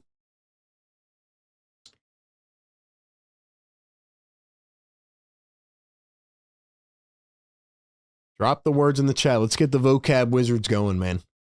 For once, I'm going to let you guys load in all your words. All right, let them fly in the chat. I'm going to let you guys do that, and then I'm going to get back to them on the other side. But real quick, we got to go give a shout out to our great partners of the show that make this possible over at Sleeper. Ladies and gentlemen, hope y'all are not sleeping on the game just yet, because we still have another half to go, and it is cardiac. Ladies and gentlemen, make sure you check out the Sleeper app, your one-stop shop for all your sports needs. You can play and win real money on Sleeper's picks. And also now they have introduced their Sleeper's prediction markets where you can go and put money on the predictions. So check that out. Check out everything they're doing over at Sleeper. Great stuff as always. I stand by it as the best fantasy app. You can get up to 1,000 times your payout if your picks win on Sleeper. You can make picks during the game. And use promo code PhillyTake, get a $100 match on your first deposit up to $100. Terms and conditions apply. See Sleeper's terms of use for details. Let's check on our picks, man. Let's check what we got, because at the beginning of the game, we made a couple reverse jinx picks for the Blazers, and we made a couple Sixers ones. So we had Watford under 5.5 boards. He is currently at 1. I had VJ over 25.5 points, rebounds, and assists. We got VJ at 7, 4, and 1. So he's currently at 12, halfway there, just about. We had Drew Holiday over 14.5. He's currently at 6, so the reverse jinx is working. And we had Donovan Clingan at over 11.5 boards. He's currently at 2. So right now we're currently looking like a 2 for 4, but honestly, I'm thinking it's 4 for 4. 2 jinx picks are working so far. We'll see what happens. But if you want to be like RB and you want to win on Sleeper's picks, go download the app, check it out. Use code PhillyTake. Once again, get a 100% match up to $100 over on the Sleeper app. Terms and conditions apply. Please gamble responsibly. We'll check back on the post-game show, see how we did. All right, let's go over to the chat. Let's get your words in the chat. Honestly, the only word that comes to my mind tonight is on the money, predictive. Predictable, like expected. This is exactly how I said this game was going to go. If you were here in the pregame show, I said I'm 50-50. It's up in the air. Sixers are down a couple guys. Part of me wants to pick the Sixers. Part of me wants to pick the Blazers. And it could not be closer at halftime. Now, the reasons that it's close are that the Sixers, are doing some of the same things. Now, I will give them credit.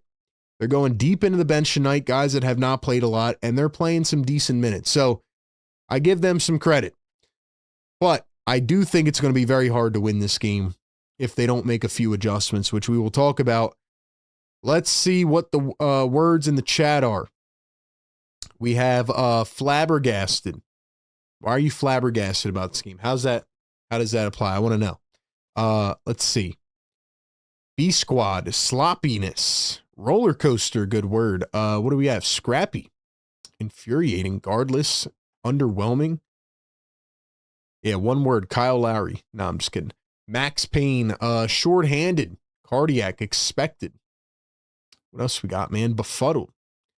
Nauseating. Why is this nauseating? What's nauseating about it? Nefarious. Good word from Dom Boyle. My guy Dom's having a great night in the chat, man. He's going off. Shout out Dom Boyle in the chat. Seems like we have a little more negative reaction than positive in the chat. What else we got? Malpractice. Foreseeable. Yeah, one word. Beauchamp. Lowry. RB and his chat were right about Jared McCain. Let's get a live look at Jared McCain's stats and Isaiah Joe over in OKC tonight. Let's see where they're at here. Thunder up at halftime. We have 7 points for Jared McCain off the bench. We have 16 for Isaiah Joe. RB, shout out to Sixers fans in the Philippines. Shout out to the Filipino viewers, man. Hopeful, crazy, McCain, cooking. Good words in the chat, man. Good words in the chat. Thank you all for participating. As always, we like to keep it fun here in the chat. So let's talk about this game a little bit, man. Sixers have had 2 major runs in this game. Hold on, let me pull it up so I don't misspeak on it. I believe it was an 18-2 run in the first to the second quarter. 18-3 run, excuse me. Then it was an 11-2 run for the Sixers. And then shortly after that, the Blazers had a 12-2 run. Let's see, what else, man? Let's look at a few of the team stats. I mean, Oubre and Maxey doing their thing tonight. I said Maxey would have 29. He would be the leading scorer with an inefficient 29 shot attempts. So kind of feels right on par for Maxey right now. I do think Maxey's going to have to like really kick it into overdrive in the fourth, and I don't know how good that is for him right now based on how many minutes he is currently playing. Seems like Nurse tried to take a little bit of the load off of Maxey tonight, so he brings in Kyle Lowry, who did absolutely nothing, and he brings in Justin Edwards, who actually did something. Shout out to Edwards. I think Edwards has been phenomenal tonight, and he's played 14 minutes. Can he do this every night? Who knows? But tonight, Justin Edwards is playing well on both sides. Beauchamp had 3 dimes in 7 minutes. Bona, 10 minutes off the bench. What else, man? Thought Trent and Watford played really good in the first half. They need to continue to let him run the offense a little bit, especially with his backup guard duties or backup forward guard duties. For Portland, Kamara's going out of his mind. 17 points for Kamara, 5 triples. Grant, 10 points. Avdia, 10. And Scoot with 7 off the bench. So it's right here for the taking, man. It really is. Let's take a look at some of the team stats. Let's get some thoughts here. Once again, this is the Sixers Game Day live show. We do this every single game. Portland has shot 28 threes. Now, we talked about this in the first quarter. Portland is the worst three-point shooting team in the NBA. They are shooting 43% from 3. Why? Why are they shooting 43%? Well, here's the answer. Because they're being left wide open. At this point, I don't know if it's just the guys aren't as talented. I don't know if Nick Nurse doesn't coach defense at all in practice, but you cannot debate that the Sixers are leaving dudes wide open on defense. They do it every game. The other part is the third quarter, which is coming up here, and I'm very scared about the third quarter. I'm very scared about the third quarter. Honestly. What else? Not much else to talk about in this first half. I mean, everything's very close. Sixers are shooting 38% from 3. Sixers 10 second chance points to 9 for Portland. Portland 11 fast break points to 9 for the Sixers. This game's going exactly how I said it would, man. Just cardiac, and it's going to be down to the wire. It's going to be a very close game at the end, I believe.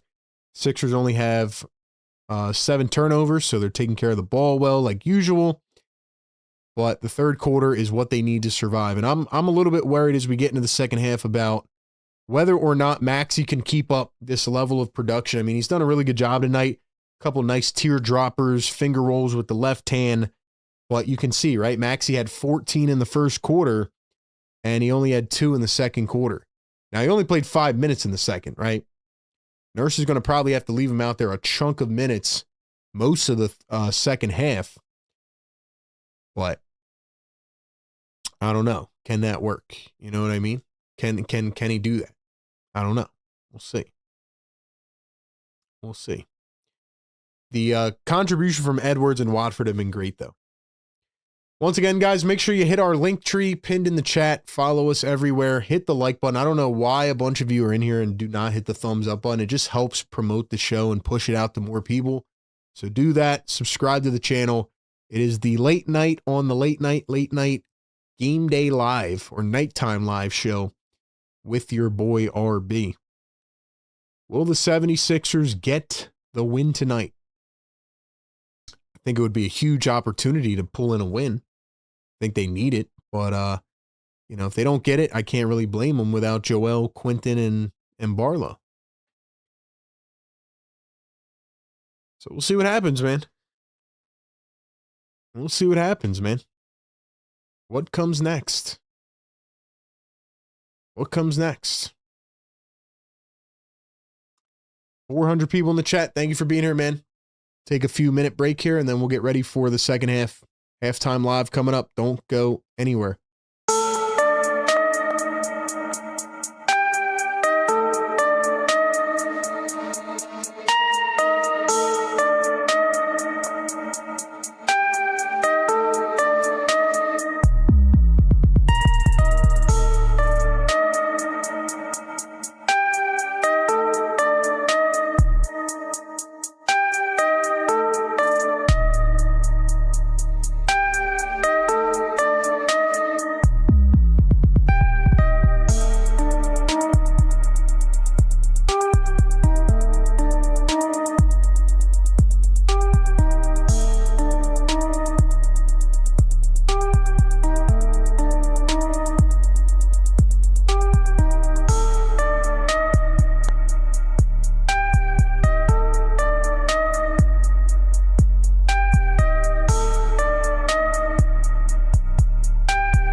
All right, we are back here on the Sixers Game Day Live Show, presented by National University.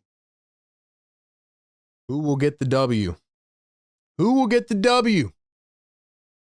How will the second half go? We will find out as the Sixers lead by 1. Drummond drives the lane, goes up, got it, the full. Nice little left-hand scoop by Drummond. Here's Denny Avdia on the other end. Drives, kicks. Here is Holiday. Back to Avdia. Popping for 3. Left it short. Blazers get it back. Here are the Blazers again. Jeremy Grant for 3. And this time it goes. We are knotted at 67.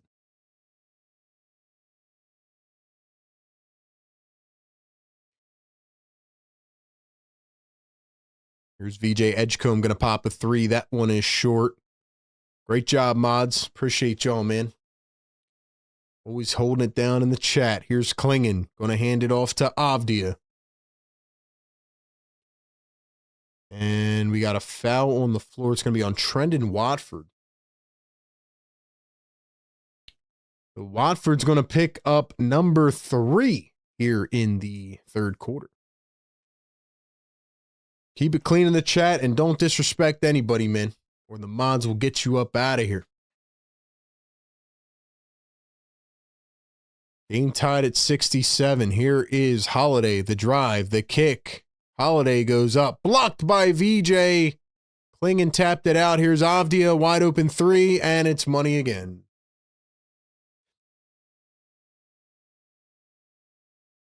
So the Sixers are just going to leave guys wide open from 3. Drummond. Here is Watford. Watford goes up and knocks it through. Got it to go off the back iron. 1-point game here in Portland. Back and forth, Klingon off the give and go. Avdia just completely left Kelly Oubre in the dust. Avdia actually moves pretty well off ball after watching. The Moda Center here in Portland. VJ going to drive downhill, turns, spins. VJ, you got to get going, my man. VJ's just sitting around too much. Not trying to attack. Maxey, Watford, no time on the shot clock for 3. Watford left it short. Avdia fouled on the other end.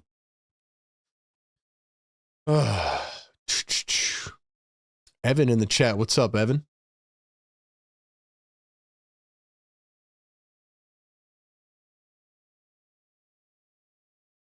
Dom says, I guess they're going to have their best shooting night of the season. Exactly. Because they're going up against the Sixers, man. There's Drew Holiday on the inbound. 2 minutes into the third quarter. Holiday going to cross over and drive. Puts it up, high post, and hits. Blazers lead by 5 now.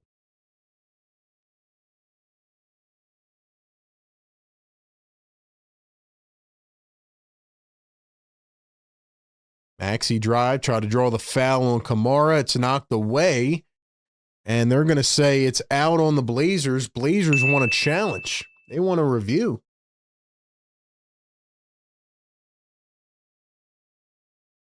Will there be a challenge? Maybe. I think they are. $2 super chat from Don Boyle. He says every team collapses our defenses so effortlessly. Yeah. Every time. I mean, it's just the Sixers, their philosophy, man. Then they trap at, these shooters. This doesn't make any sense to me, man. Does not make any sense whatsoever. Doesn't make any sense. I mean, Nurse has not corrected it, though, so it makes me feel like, this is what they want to do. Honestly.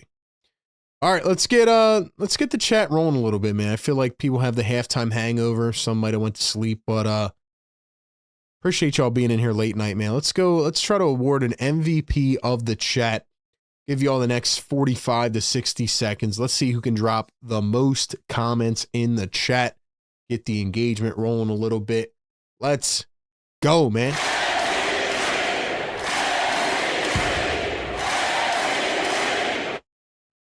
Let's go, chat. Wake up. Still not at 300 yet. I haven't woken up the neighbors again.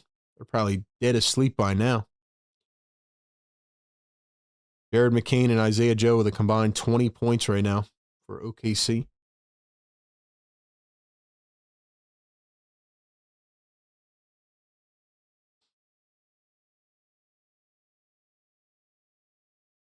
Let's go, man. Where's the MVPs at, man? I see my guy Scum in the chat. Let's go, man. Busy B in the house. Yeah.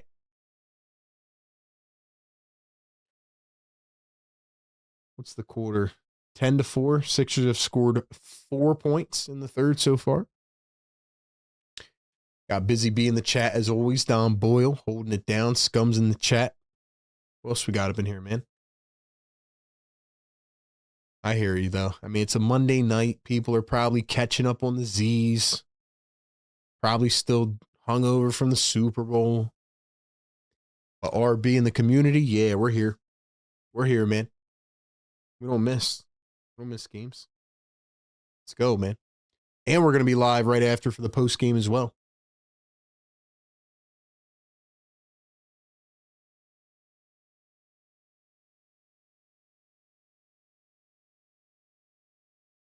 Successful challenge. Blazers will have the ball out on Maxey.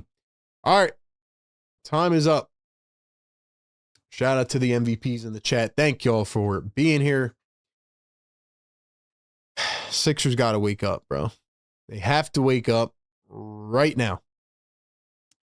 So the Blazers get it back. 5-point game. 9:30 to go here in the third. Kamara at the top. Kamara to Avdia. Kamara again open for three, and it's money. What was that, 6 threes now? 6 threes for Kamara. 13-2 run for the Blazers. Watford to Maxey. Maxey dribbling, driving downhill. Maxey got it plucked away. Blazers again. Avdia flying up the floor, lays it in. Fast break and one. 10-point game, soon to be 11.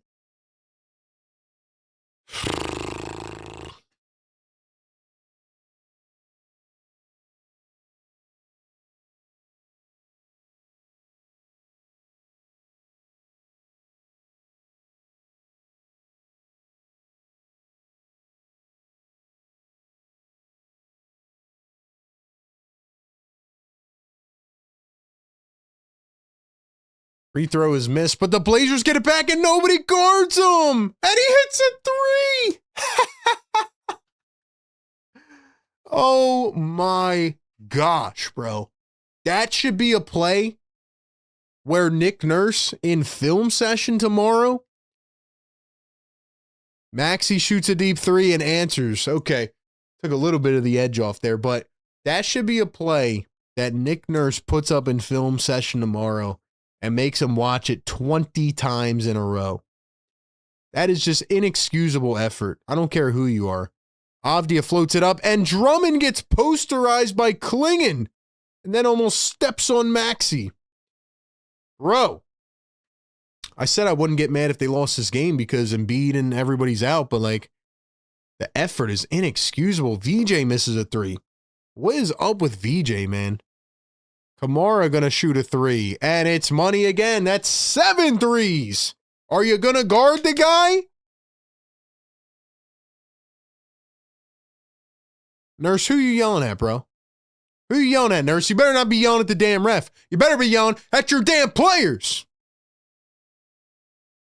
There is no way. This team is not coached correctly on defense, bro. No, but how is this dude open every time? Why am I getting myself mad about this game? I knew the outcome, and I said it before the game. I should have stuck with my gut feeling. I thought, okay, going to a new week, couple games till the All-Star break. Let me, let me pick the Sixers for the heck of it. I knew the Sixers were not going to win this game, bro.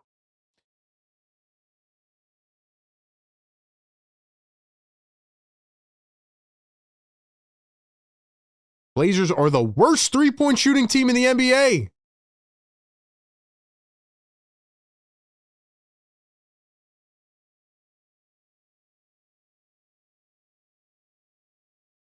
I mean, you can't even make this up, bro. You can't make it up.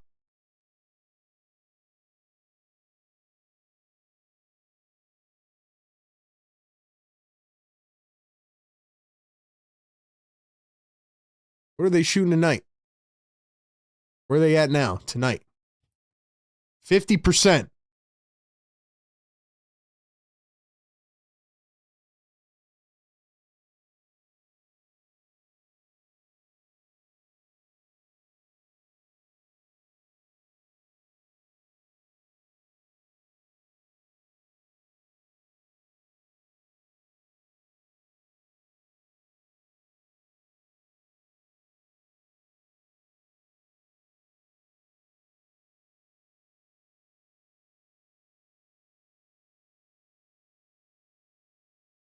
There's no way this team is shooting 50%.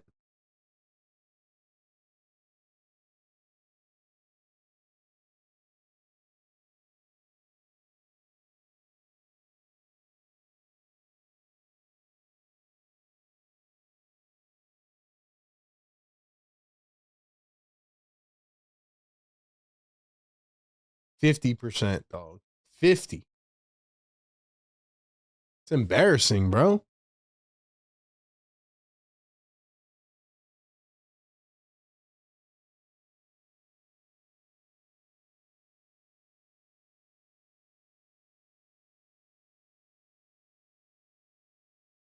They're shooting 33% from three on the season. 33.9. And the Sixers, and didn't I say this in the pregame, y'all? Did I say my number one key going into every game now is can they actually guard the three-point line and rotate correctly? And they just don't do it. They don't. Not a good night for the Paul George is not needed crew, right? Remember when I said that? I mean, all my takes are just aging like fine wine. Here come the Blazers after another block. Grant kicks it out. Kamara. There he is again. Does he have another one? Yep, there it is. What's that, 8? 8 threes for Kamara. Wide open again. Wide open again, bro.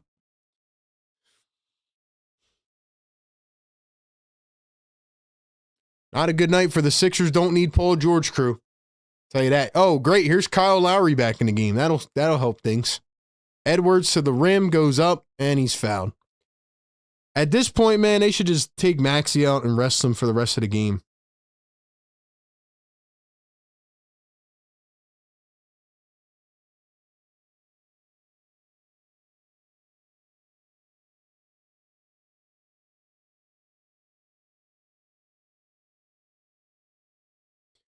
You guys think I just say these things just to say them, man? Like, I've been telling y'all everything that's going to happen.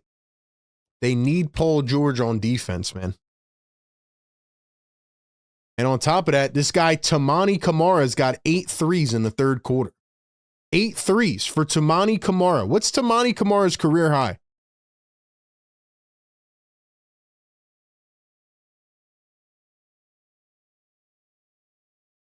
Free throw's good for Edwards. What's his career high?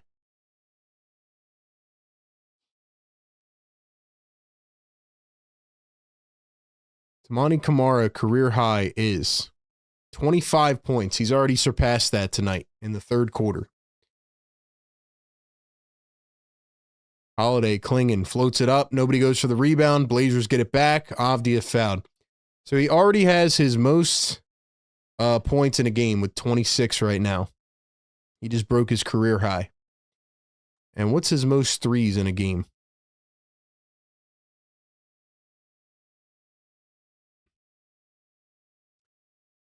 His most threes in a game is 6. So he currently has 8. So he has broken his career high in points, and he has broken his career high in threes with 8 threes in the third quarter.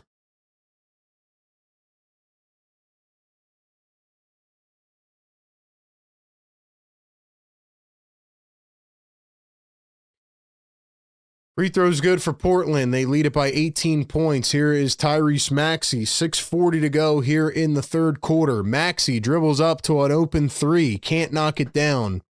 Here come the Blazers.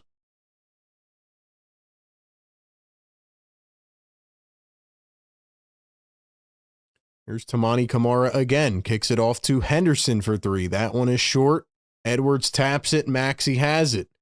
Maxey up the floor, knocked to the ground by Avdia. Every game, the 76ers do not play defense.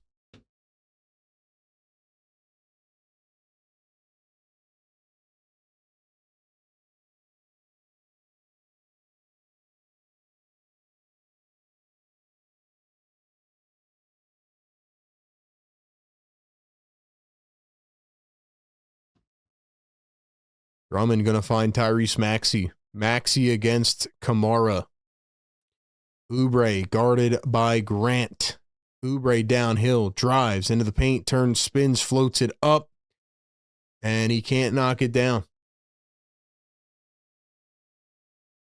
Here's a three from Grant, wide open, missed it. Blazers trying to get another board. Lowry pushed him out of the way. Kamara's talking smack to Kyle Lowry. Edwards dribbles downhill, kicks back to Kyle Lowry. Maxey has it. Maxey dribbling, driving. Maxey all the way, scoops it up and in. We will hit the air horn in just a second. Here's another wide open three. Blazers missed it that time. Sixers got very lucky. Drop the yes sirs in the chat because we are closer to this game being over.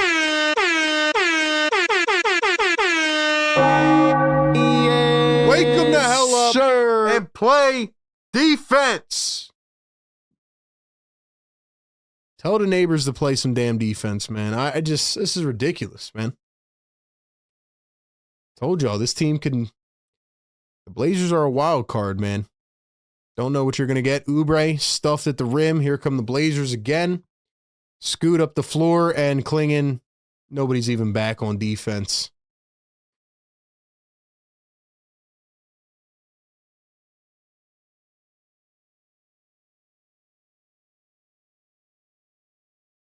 Edwards dribbling, driving, lost it again. Blazers get another steal, and they threw it away.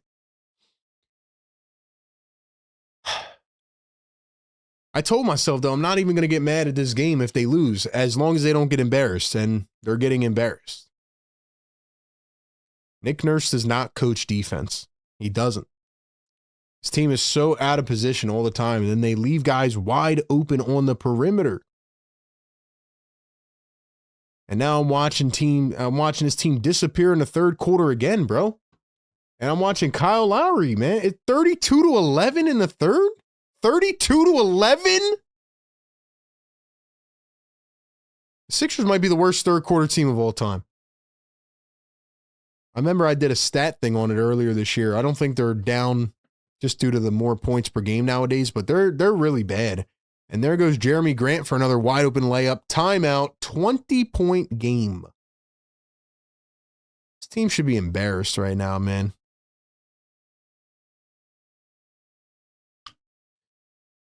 Like I said, man, I didn't think they were going to win this game. I picked them at the end just because y'all were saying stuff, but like I said, in my gut, I felt like they weren't going to win, but to get embarrassed like this is ridiculous. They're averaging 26 points per game in the third quarter, and they currently have 11 tonight. Joseph, $2 super chat, can we still win? I mean, anybody can win any game. It's a game of runs. Of course they can win, but they got to do, different things. They got to make adjustments, man. They got to do the same three things that I say every single game. That's the crazy part, is because we stream every game live. So, I'm constantly talking about these things in real time, every game. Like, the people that watch this show can see the progression as like I say it in the pregame, then we go into the second quarter, we go into halftime. I'm like, all right, feeling all right, but they can't do this thing again in the third quarter. They can't stop, they can't leave guys wide open on the 3-point line, and then they do it every game. They were up by 1 going into this half. They are down by 20. Nurse, I told you, man. Nurse, you got to keep the team out on the floor at halftime. That's the only solution at this point. That's it. 4:30 to go here in the third. BJ going to find Kelly Oubre. Here's Maxey up at the top, finds Edwards. Edwards dribbling, driving downhill. Blazers are everywhere. Edwards drives into the paint, goes up, blocked again. Told y'all, man, the Blazers have good talent. They're not just some throwaway team this year. And there's another alley-oop, and it is Toumani Camara, who continues his career night. His career high is 25 points. He is currently sitting at 28. And now VJ is fouled. You see how the Blazers are playing though, right? You feel like that energy. That's what I want to see from the Sixers every night. That's what Nick Nurse said back in the offseason. He said, I want to make the fans feel every night that they got their money's worth. VJ slips on the floor and just another disaster play. And now he fouls him. So VJ slips on a wet spot. And now it goes back to the Blazers again. Karen, I don't want to hear that. I don't want to hear about the referees or the calls or none of that crap. I don't want to hear it. The referees are not why the Sixers are losing this game. The Sixers are losing this game because they don't play defense. They don't play defense. That's why. They left Tamani Kamara, who has a career-high 6 threes in his career. He's got 8 in the third quarter because they keep leaving him wide open. Wide open. That's why. That's why they're losing.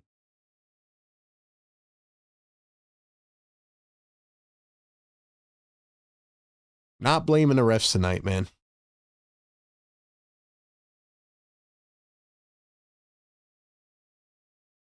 So now the free throws after that, it is now a 24-point game.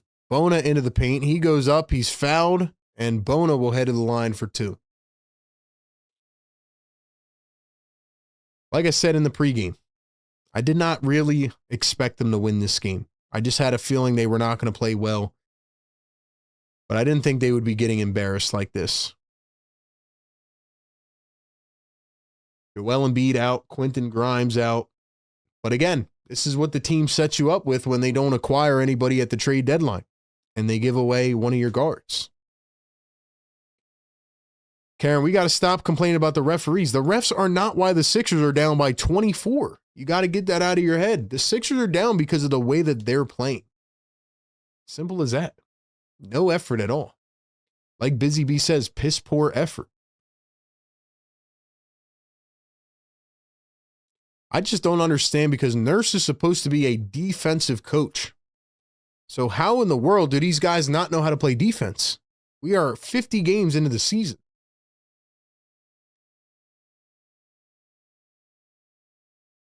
Free throw's good at the line. Now we got a foul on, I don't know who they called it on. Klingon? Or did the Sixers foul him again? Now he's going to the line for 2 more. Yeah, we got another foul. Now the Blazers going back to the line. You're telling me this team thought McCain was expendable. They didn't think that. They just had to get under the luxury tax because of the owner. Henderson going to knock down the first. It's a combination of factors. Well, the referees are probably 30th on the list tonight. Has nothing to do with the outcome of this game. It is how the Sixers are playing. There's no effort on defense. They don't grab rebounds. They deserve to be like this. And there you go. There's another rebound they didn't grab, and Klingon gets another 2. Like I said, they needed to add to their depth at the deadline in case anybody got injured, or in this case, sick tonight, and they didn't get anybody. So Oubre throws it away again. Another terrible play out of Kelly Oubre. Here's Klingon, give and go. Maxey kicked it. At this point, just give Maxey the rest, man. There's no point. And also, the third quarter is a disaster every single game. Disaster of a third quarter again. Here's Kamara, drives into the paint, goes up, and he's fouled again. You have the work, this is proof. I'm trying to explain to y'all, man. I break these games down as they happen. The Blazers are the worst three-point shooting team in the NBA. And they're shooting above 50% from 3. Why? Why? Because you're leaving them wide open. I mean, it's really not that hard to see.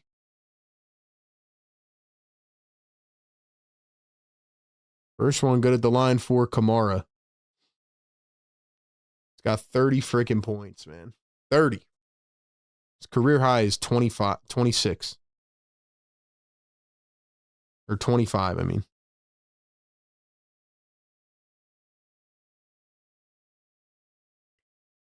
2 of 2 at the line. What's the score in the third quarter? 41-14. 41-14. Maxey driving downhill, goes up, and he's fouled.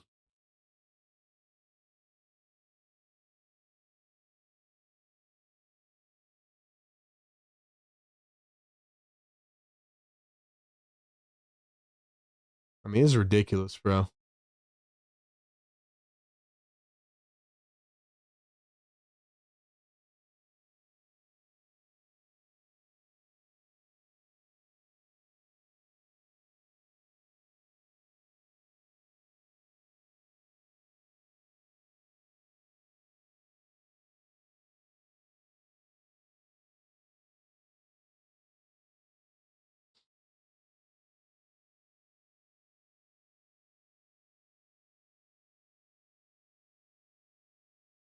This guy Kamara is really going to go for like 50 points.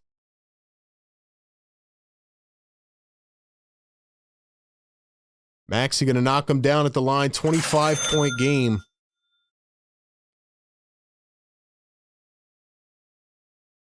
Kamara again floats it up over the head of Williams. Beauchamp back in, gets the board. 2:40 to go.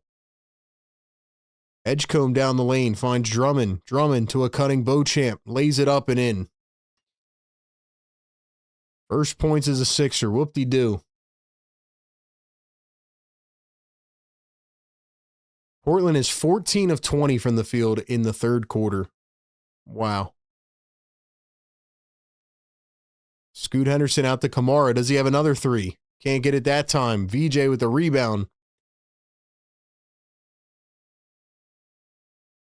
VJ to Watford. Watford to Maxey. 2 minutes to go in the third. Maxey guarded by Kamara, and we have a foul on Portland.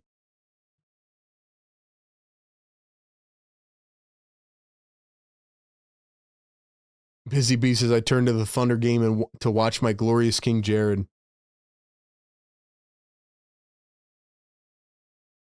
Sixers could have used them tonight, man.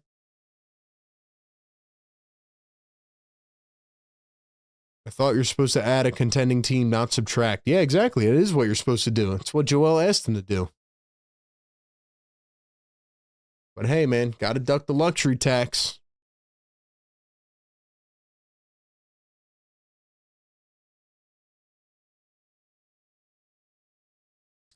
Well, it's about to be midnight here on the East Coast, so welcome in.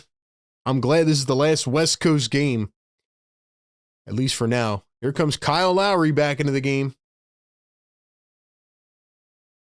Scum says, I want Nurse off my team. Has not been good since the Raptors.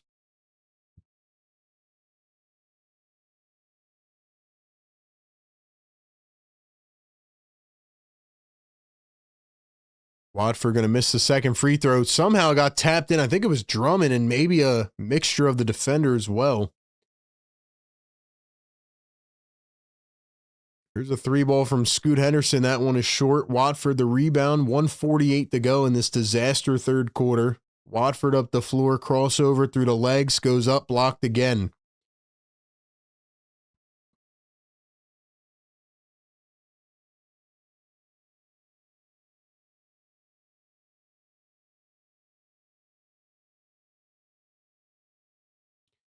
I see a lot of people blaming Nick Nurse in the chat. And look, I'm not going to sit here and say Nurse is having some great night, but I also think you need to think about the fact that Nurse is handcuffed by Josh Harris and Daryl Morey because they didn't upgrade the team. So again, I just said 4 days ago that they would have this situation where if a guy gets hurt or sick, you're not going to have anybody to play. And you're going to be forced to play Kyle Lowry. And they all looked at me and said, you're crazy. Well, here we go. Kyle Lowry is playing this game and he's doing absolutely nothing.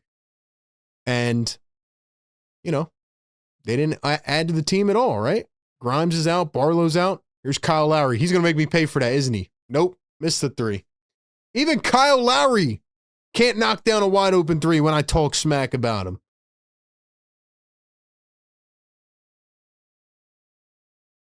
Avdia drives into the paint. kicks it out. Williams for three and hits. The only thing I'm mad about with Nurse is that, again, their attention to detail on the defensive end is the same thing every game. They don't correct anything. That's what I'm mad about with Nurse. But in terms of the players playing, I mean, they're just not that good. Beauchamp drive spins, blocked again at the rim. 25-point lead for the Blazers. Sudoku lost it down the other end. Here come the Sixers. VJ, Beauchamp, Drummond wide open three. Missed it. I'd say just rest Maxey in the fourth quarter. Just chalk this one up, man.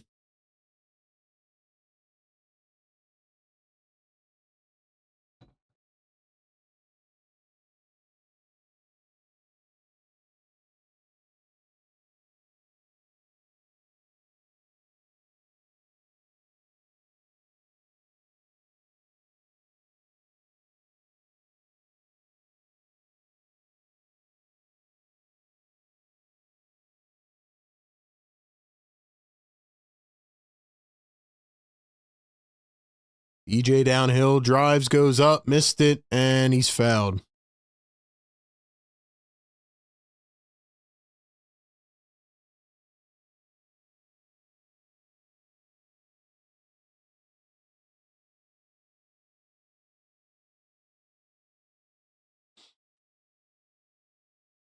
What's the total on this quarter, man? 49-22. 50 points in a quarter?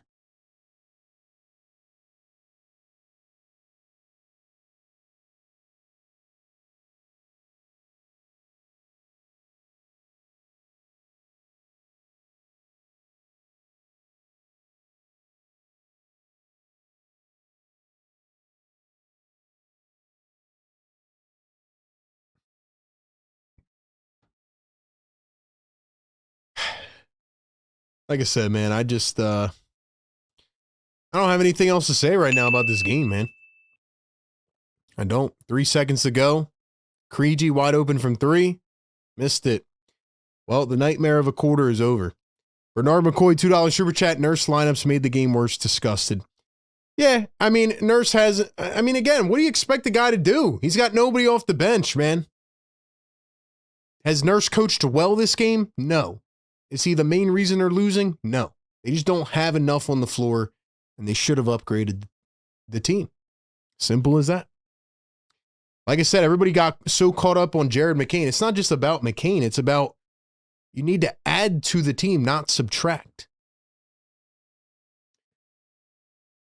Anyway, man, welcome in. Philly Take with RB. We're trying not to go off the rails here at midnight. The clock just struck midnight. Welcome in. Sixers Game Day live show presented by our great friends at National University, which, by the way, got to let you guys know about National University. They are a nonprofit accredited university.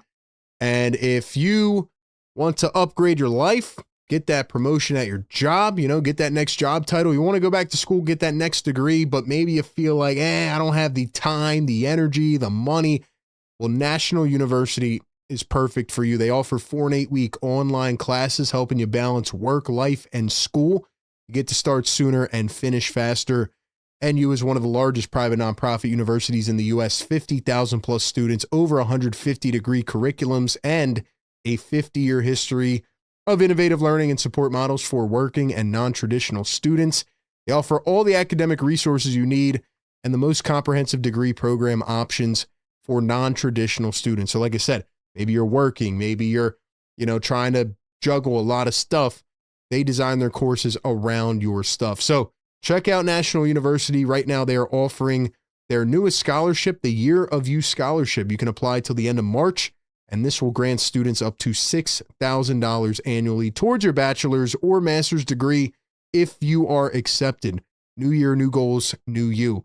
Shout out to National University. Click their link down in the chat or the description and get more info on their flexible online schooling programs over at National University, where you can juggle school with everything else life has to offer. A proud partner of Philly Take with RB. Shout out to National University. Thank you to them for partnering on the show. $5 super chat, Joseph Morrow. Thank you so much, man. Still hope, but coaching should not be the one you point a finger at. It's hard to win when your starters can't be on the court and your bench can't do their job. That is a fact, Joseph. You are correct, man. You are correct, man. 3-ball from Klingon is short. Sixers down by 26. Blazers steal it right back. They steal it back. Why is Max even on the floor, man?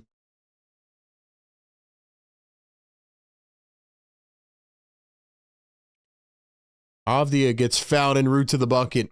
Joseph, you are exactly right, my man. You're 100% right. Nurse is not the main guy to blame in this game. I knew it was going to be hard without Joel and Barlow and Grimes, but in addition to that, you just can't get blown out by this team. You can't. And it's because they're not playing defensive at all. They're not playing defense, man. They can win if Portland goes home, exactly. Mods, members, everybody, thank you for being in this chat and holding it down with me. I know it's late at night here on the East Coast, but we're still rocking through, man. And we got a post-game show to do as well. Free throws are good. Here are the Sixers. VJ downhill, drives, accelerates, blocked again. Yeah, VJ just does not look comfortable, man. 2 of 10.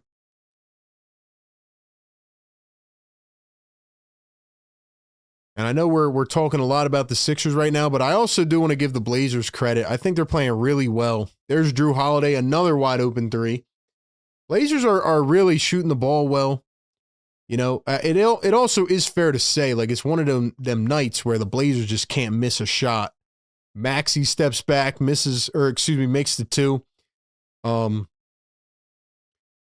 I also don't like that Maxey is playing so many minutes and VJ and all this stuff, so I don't know, man. Drew Holiday going to find Avdia, 10 on the shot clock. Avdia gets double teamed, kicks it over. Sudoku for 3. Can't get it. Another rebound by the Blazers. Wide open 3. Blazers miss it again. I mean, we're just not even trying at this point, so kind of chalk this one up to a scheduled loss. Here's a 3 from Kelly Oubre, knocks it down. 118-92. It's hard to be a content creator on nights like this. Hey, I hear you, man. But look, I'm blessed to do this. I'm very thankful to do this every day and to be able to call these games and give you all the coverage, even if it's a terrible loss. I mean, think about this, man. I sat through last season. We streamed every game last year in a 24-win season. We had dudes on the floor. We didn't even know what their names were. We didn't know where they came from. If I can survive that, I can survive this. Simple as that. Maxey steals it away, drives the length of the court, goes up, and he's fouled.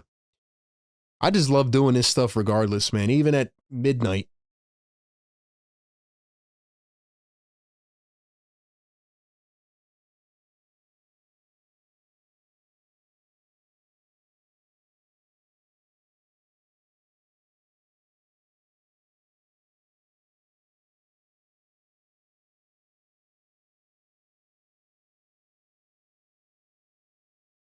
Scum says, take Maxey out. Why is he still in?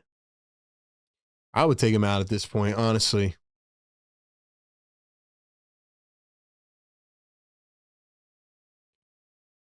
First one, go to the line for Tyrese Maxey. 118-93.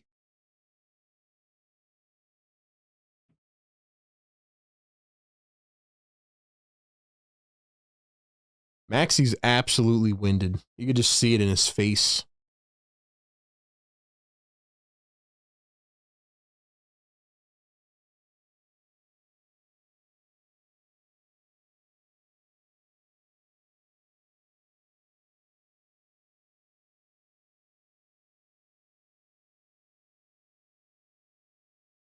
So Maxey knocked down the free throws. Avdia goes to the lane, and another foul.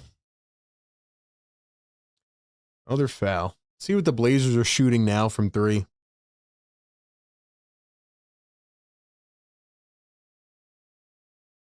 Blazers are shooting 45% now from 3. Blazers are out rebounding the Sixers 40-26. Now we have a challenge by the Sixers. I'm going to be honest, Nurse. You know, I'm cool with you standing up, and I do think nowadays you do have to complain a lot for the refs to kind of hear you. You know, like you got to really be barking in their face, but this is the level of intensity that you should be having against the team, Nurse. This is how you should be yelling at the team, not just the referees. Especially coming out into the third quarter. I mean, third quarter is just unbelievable, man. I don't get it. I really don't know.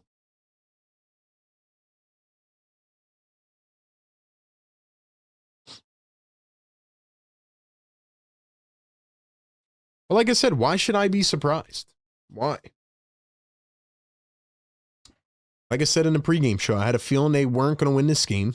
I didn't think they'd get embarrassed, but when your top guys are out and your front office does nothing to improve the team or add more depth and you get rid of a young player, then what's the point, man? What's the point?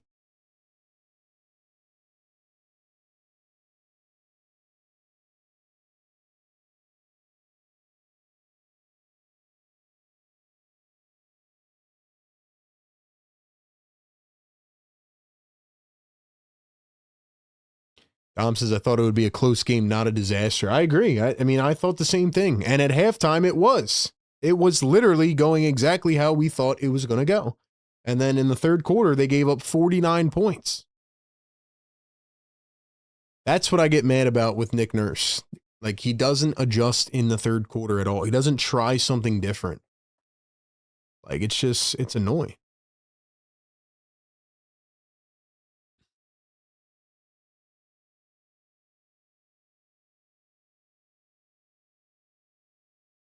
You got the Blazers, who are the worst three-point shooting team in the NBA. Shooting almost 50% from three. It's annoying, man. It's really annoying.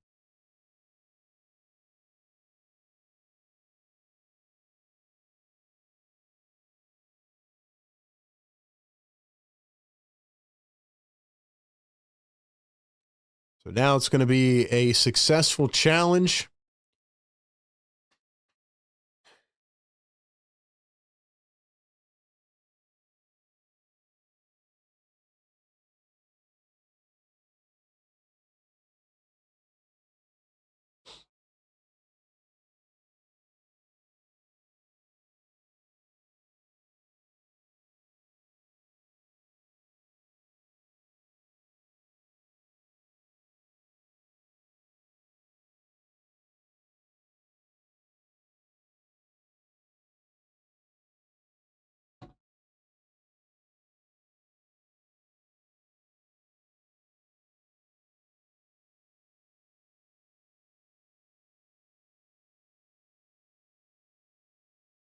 All right, here we go. VJ Edgecombe, pull up mid-range, bang. 118-96, 22-point game.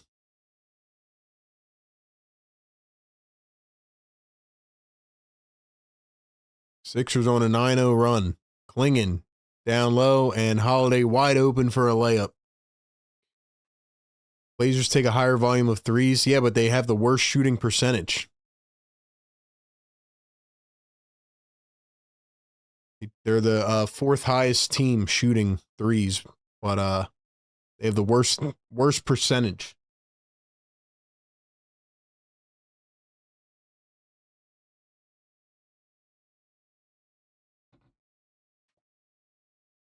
Bona drives in against Klingin and can't hit a wide open layup. And there goes Blake Wesley on the opposite end. Wide open layup. Maxey just looks winded. Beauchamp a three and knocks it down 122-99. 23-point game. Holiday, Wesley, drives, kicks. Krejci wide open three, hits it, but it doesn't count. Luckily, it doesn't count. $2 super chat. Joseph Morrow says, honestly, I think we needed a true shooter. Well, I have a guy in mind. Well, yeah, more shooting is a good thing. Now Krejci takes a three, top of the arc, missed it. Blazers get the rebound. You see how much they're moving around? Sixers are not moving anywhere. They're not even moving their feet to get rebounds. Klingon against Bona, gets double teamed, turns, fades off a foot, left it short. They get another rebound. Sixers are not rebounding the ball. The Sixers are literally not trying to rebound the ball. Like, at this point, it's just getting on my nerves. Bona just put a shoulder into Klingon's chest. Did they call that an and one? That's surprising. That's surprising. That should have been a foul on Bona.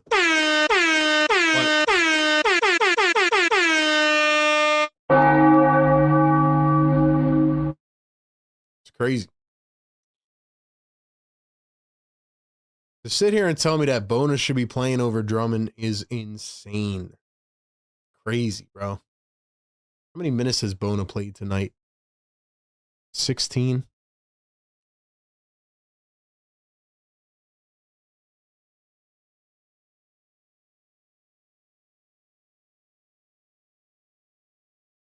$124, 102 after the free throw. 8 minutes to go. 22-point game. Holiday going to pull a deep three. Off the mark. Sixers have it. Here comes Beauchamp. Oubre up the floor. Oubre scanning. Crossover. Back the other way. Oubre drives in. Turns. Spins. Oubre turns. Floats it up. Missed it. Bona tried to put it back. Couldn't get to it. Sixers steal the pass down the floor. Beauchamp driving. Kicks it. Maxey, corner three, and hits. 124, 105, 7:20 to go.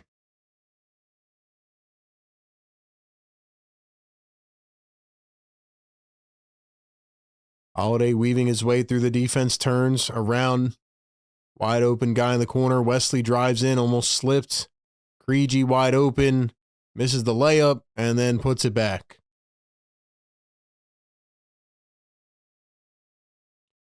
Where the hell is Trendon Watford, man? He was actually playing really good. I don't even know if he's played in this half. EJ coming around a screen, steps back, baseline. Nurse never plays his power forward in the second halves. Wesley, full head of steam, lays it in on the other end. Where has Watford even played in this half?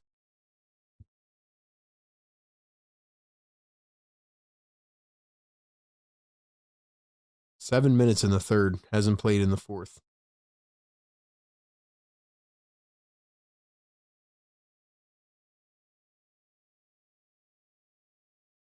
Klingon tried to slam it down. He's fouled by Maxey.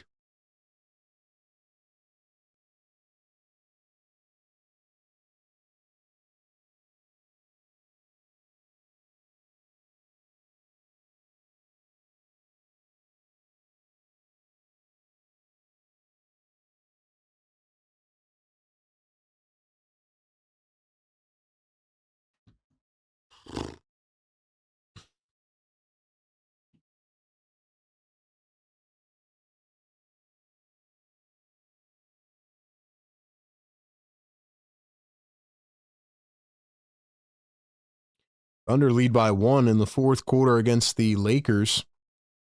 Isaiah Joe, 19 off the bench. McCain was 7. Free throws missed.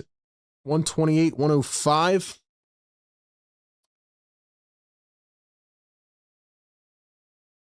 There's Drummond. Drummond at the top.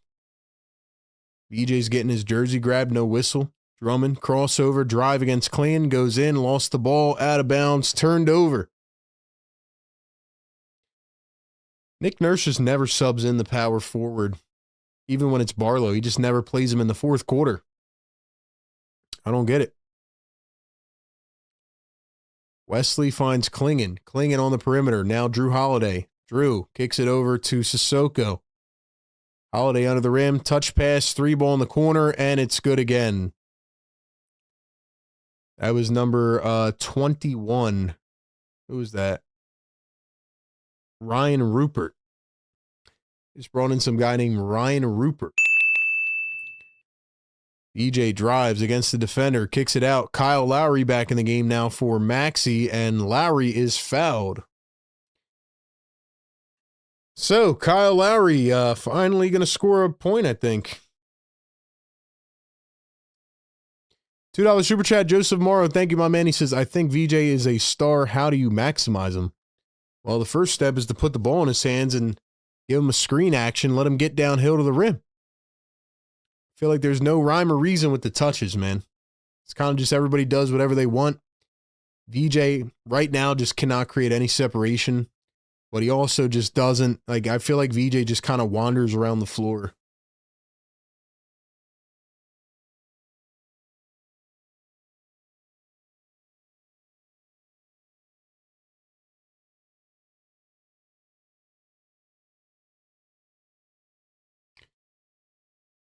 Lowry knocks down the second free throw. He goes 1 of 2.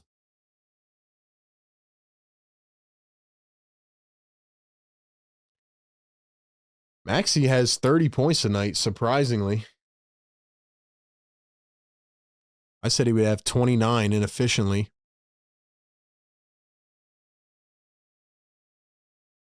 So Hansen Yang came into the game, or Yang Hansen, whichever way it is. He ran over. Is that Trenton Watford? Now Watford comes in. As soon as I say Watford should be in, he comes in and he gets ran over by Hansen. Missed by the Sixers. Drummond blocks a Yang 3 down the other end. 4:40 to go. Sixers down by 27. Thank you all for being in the chat. Last late night game here of the West Coast trip. Here's the inbound to Hansen. It's crazy how a lot of these teams don't even play their first round picks. Last game it was the Suns who don't play either of their first round picks. And there's a bucket from Javonte Cook in for the first time tonight. Blazers have 135 points. Lowry over to Edwards. Now it is Janai Broom in the game with Watford and Drummond. See, that doesn't make any sense to me. Like, how does Watford not play at all in the fourth quarter till now?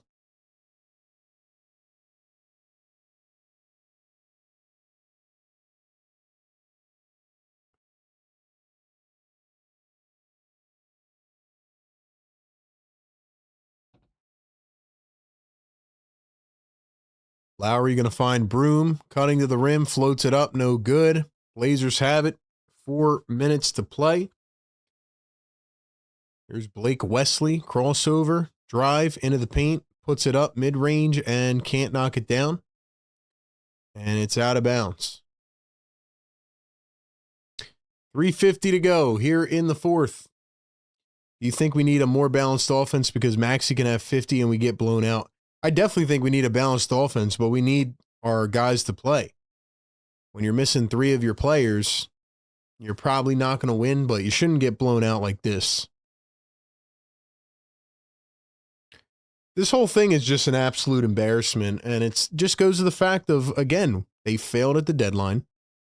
And when you have a game like this where guys can't play, I mean, the guys that are getting minutes, I mean, it's just ridiculous. It is. Kyle Lowry's over here bleeding on his eye, so we got a stoppage now.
Blazers get it plucked away. Sixers have it. The cleanup crew is in.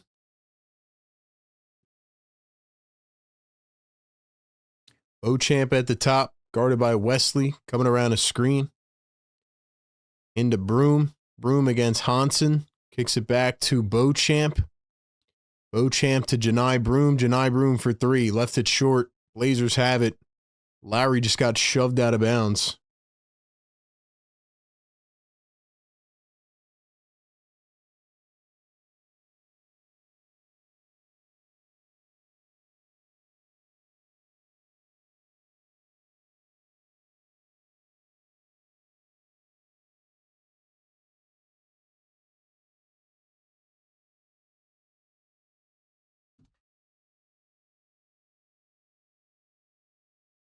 First one good at the line for Kyle Lowry. Sixers in the bonus. RB, you got to go in person and yell at this team. Yeah, I might have to make an appearance at the X soon. Lowry going to miss the second free throw. Got a lane violation, I think, on the Blazers.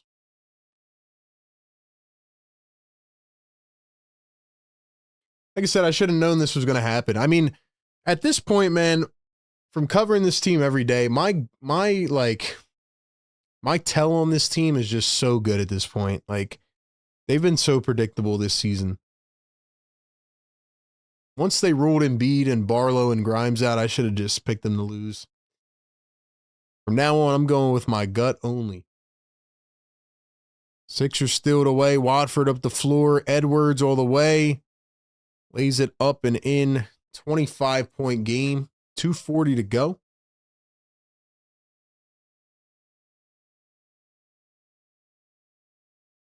.230 to go with the Blazers handling it. Hansen, a wide open three. Left it short. Beauchamp the board.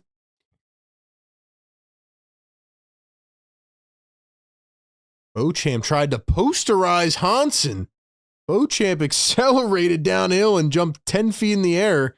Tried to posterize him.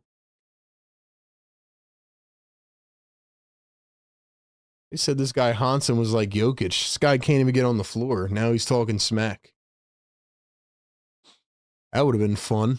Beauchamp threw it down during his Sixers debut.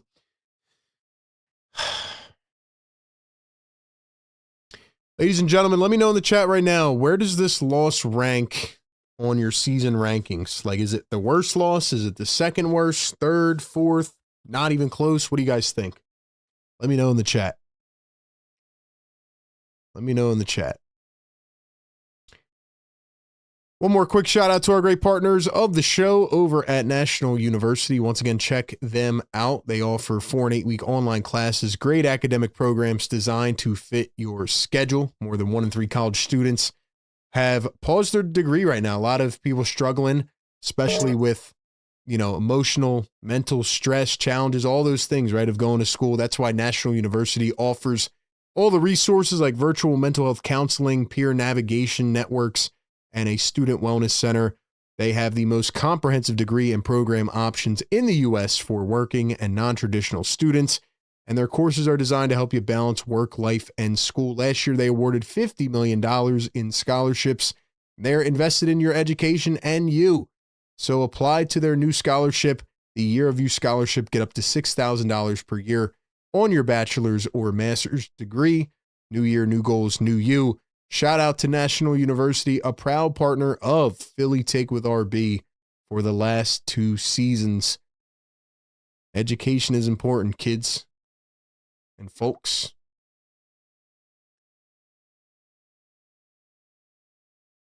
Why are we even... So we're challenging this play? We're really challenging this play? 25-point game? $5 super chat. Corporate B Pump. He says, RB, we have the only sector of fans who actually thought Jared was good because he got minimal, who thought trading Jared was good because he got minimal minutes. Brother, we have some casuals. Well, B Pump, I will say this in response to you, man. Whoever thought that trading Jared McCain was a good idea without adding any other players is just ridiculous, man. And again, I think people are so fixated on Jared McCain. It's about the fact that they didn't add anybody. It was purely a financial move to duck the luxury tax. That's what's really embarrassing about it. And I've said it for the last 5 days. Like, it's a really bad decision. And the worst part about it is that it's a spit in the face to Joel Embiid. This guy publicly asked you not to do it, and you did anyway. There's Patrick Baldwin in for the first time. We got Patrick Baldwin in the game. Woo! And why do they not convert Jabari Walker's contract? Why do they not convert Jabari Walker's contract?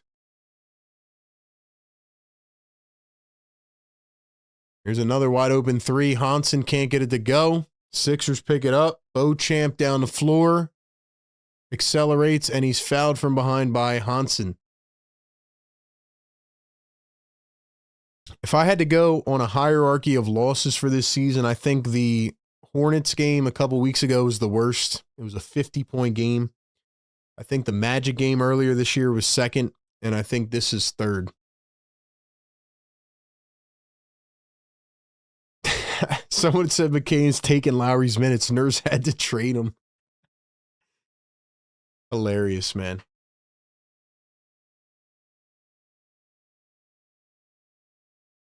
I think this team has become solely dependent on Joel Embiid because Maxey is gassed because they were playing him 40 minutes a game, every game. And I said this in the second week of the season. I said it's going to catch up to Maxey. It's going to catch up to VJ. That's exactly what we're seeing. Lowry up the floor to Beauchamp. Let's go. Beauchamp floats it up, left it short. 1:30 to go in this game. Blazers going to hold it. Corporate B Pump, $5 super chat. Thank you, man. Besides Joel, Maxey, and PG, Jared was the only other Sixer who provided some sort of gravity to keep defenses disciplined. Horrible job by Daryl Morey. Lowry steps into a three and hits it. Yeah, I just don't understand the sentiment that people say, like, Jared just wasn't good. I mean, the guy showed flashes of, like, star last year, and then he tore his meniscus, and then before the season, the day before training camp, he tore his thumb. So I just don't understand the sentiment that, like, why are people giving up so fast on this guy? He's in his second year. Sam Presti didn't hesitate trading for him. Why? Because he knows. He knows. Just didn't make any sense to get off of Jared McCain and not add anybody to the team. It's just, again, it's one of them things that doesn't make any sense other than it was a luxury tax move, and that's it. But Jared was starting to get back into form, man. He was starting to knock down some shots. And on a team that needs more shooting, they got rid of a young shooter. Simple as that.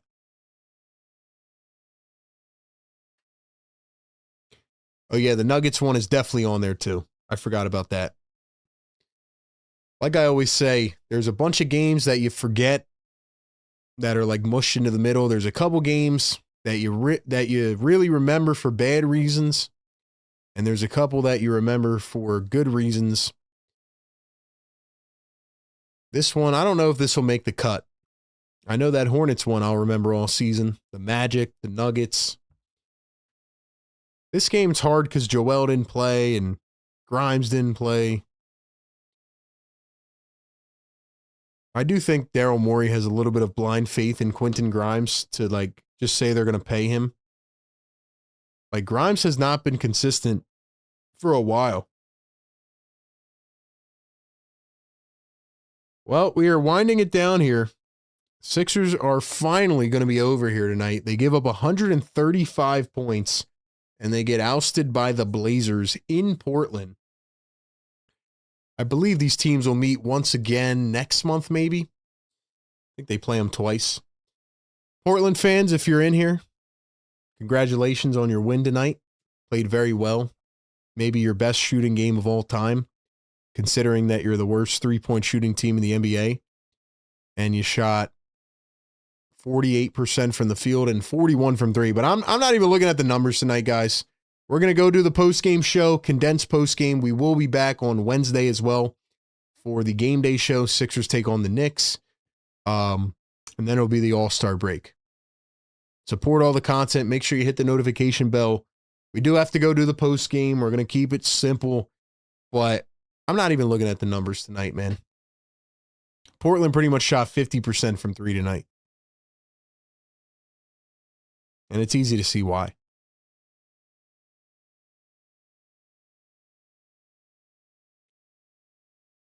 Karen, I really appreciate you as a channel member who constantly shows up every game and supports his team. I get it. You know, you want to find the optimism. So I hear you. But this is not the night for optimism for me. No, we didn't hold it down. We got obliterated. I appreciate your optimism as a fan. But I'm sorry, I can't find any positives in this game. I can't. In a season of really bad third quarters, that might have been the worst, though. That might have been the worst third quarter. You gave up 49 points. Wow. Well, that was a tough one to sit through. Chat, I appreciate y'all, man. Don't go anywhere. We got a nice 10 to 15 minute rant coming up. We'll see what happens, man. All right, chat. Sixers Game Day Live. Post game coming up next. Don't go anywhere. We have to talk about this game and some of the absurd decision making and how this game ended up the way it did. So don't go anywhere. Post game live. Coming up next, Philly Take with RB.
All right, ladies and gentlemen, welcome on in. 76ers postgame live show here on Philly Take with RB.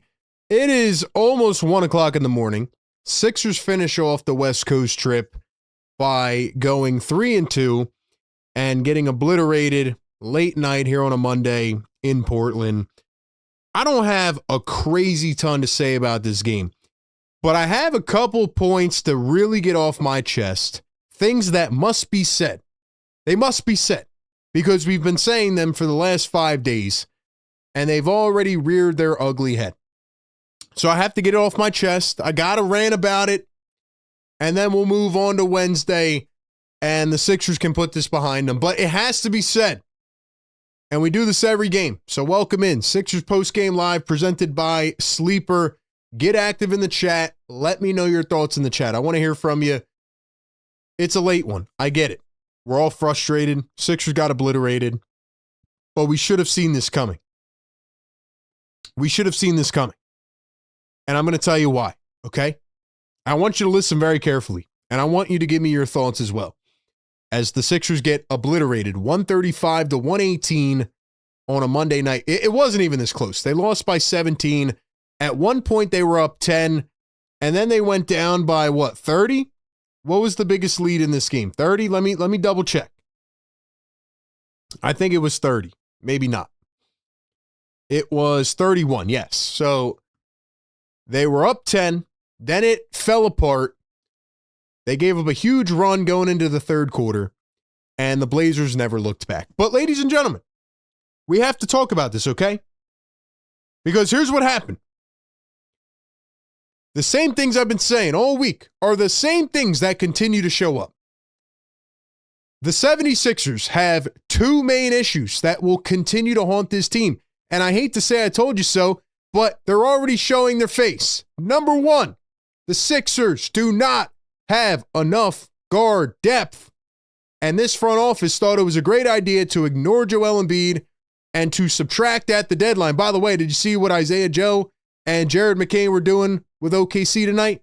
Go check it out. The Sixers subtracted from their team, and it only took a few days for the exact situation to play out, where Quentin Grimes pops up on the report with an illness, Barlow is out, Joel was out, and the Sixers don't have anybody else. These buyout dream candidates are not there. And they had to play Kyle Lowry tonight. That's how bad it was. The Sixers are so thin on depth. It was never just about getting rid of McCain. It's the fact that they did not get anybody back to help the team. So that's number one. Maxey has dead legs. He falls apart in the second halves of games. No energy left. VJ is probably all tired from the first half of the season. Remember the first couple weeks of the season when we said Nick Nurse is playing VJ too many minutes? The Sixers don't have enough guards. That is number one. The second main thing about this Sixers team is that they are maybe the worst third quarter team in NBA history. Statistically, no, because teams score more points nowadays, but they're averaging like 26 points per game in the third.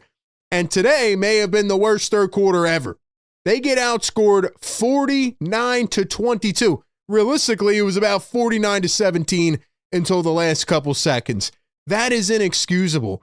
Every game, this team switches it off at halftime. I've been saying for weeks, Nick Nurse needs to try something different. Maybe keep the team out on the floor. Keep them warm. Do something. Do cardio. I don't know. They need to try something different because every single game, they collapse in the third. I cannot believe it has gone on this long. You got Tamani Kamara with 8 3-pointers in the third quarter. This guy's career high coming into tonight was 25 points and 6 made threes. He had 30 points tonight. He had 8 threes in the third quarter. Why? Because of the other Sixers issue. They leave guys wide open. They don't rotate correctly. They don't close out. This might be some of the worst perimeter defense I've ever seen from a team, and it's really the main couple of things that they do every game. And I understand having deficiencies, but they don't correct it. Now, in a game like tonight, you can't really blame Nick Nurse because a lot of guys were out. He didn't have the guys there. But just from a strategic or a schematic or a coaching standpoint, how do you not correct these things over and over and over again? So again, I hate to sit here and say that I told you so and this and that. I don't want to do that, but it's every single game. It's every single game. And people tried to tell me I was crazy. They're like, nah, Kyle Lowry, he'll never get in a ball game. Well, it already happened not even a week after the trade deadline. Like, I'm sorry. We are the truth. This chat, this community, like we try to tell you all the truth, man. There's people out there online that will brainwash you. They'll say, no way. Trendon Watford is the backup point. And he was tonight. And then what happened? Nick Nurse doesn't play his power forward in the fourth quarter ever. I don't know why. It drives me up a wall. The Sixers could not grab a rebound in this game. They got out-rebounded 51-33. How many possessions did the Blazers miss a shot? Here comes Blake Wesley running the baseline. Here comes Denny Avdia. Here comes Donovan Clingan. You saw it from the first couple minutes. I said it on the live show. The Blazers are playing times 1,000 energy-wise, and the Sixers are playing like they're hungover from the Super Bowl. That's what it looked like. At the beginning of this game, in the pregame show, I said, the Blazers are 25-28, but they remind me a lot of the Sixers in that they're a wild card. One night, they may be sporadic and they're running all around and they're pests and you can't get rid of them and their energy is out of the building. And some nights, they just can't hit anything. I am just insanely shocked that the worst three-point shooting team in the NBA at 33.9% in the Blazers was pretty much shooting 50% from three all game. Why? Because you left their shooters wide open all game. The Sixers do it every single night. That's not sustainable. That's not going to win. That's not going to win basketball games. Those are the things that really frustrate me about Nick Nurse. Not adjusting on defense, not correcting, not making certain pointers. And you have all these assistant coaches. What the heck do they do? What is the point of an assistant coach if the attention to detail is not going to be fixed? Honest question. It's just so frustrating, man. I don't even want to look at the numbers. I don't care about the numbers tonight. I care about the fact that the Sixers gave no effort in the second half. This was a 1-point game at halftime, and they got outscored by 27 in the third quarter. How do you do that every game of the season and not correct anything? Missed rotations, missed assignments. It was everybody. It's not one person. I saw missed assignments and guys blowing right by defenders of the rim. I saw it from Maxey. I saw it from Oubre. I saw it from Drummond, VJ, everybody. I don't care about anything else tonight. I really don't. Beauchamp, 10 points in your debut. Cool. We can talk about Beauchamp another day.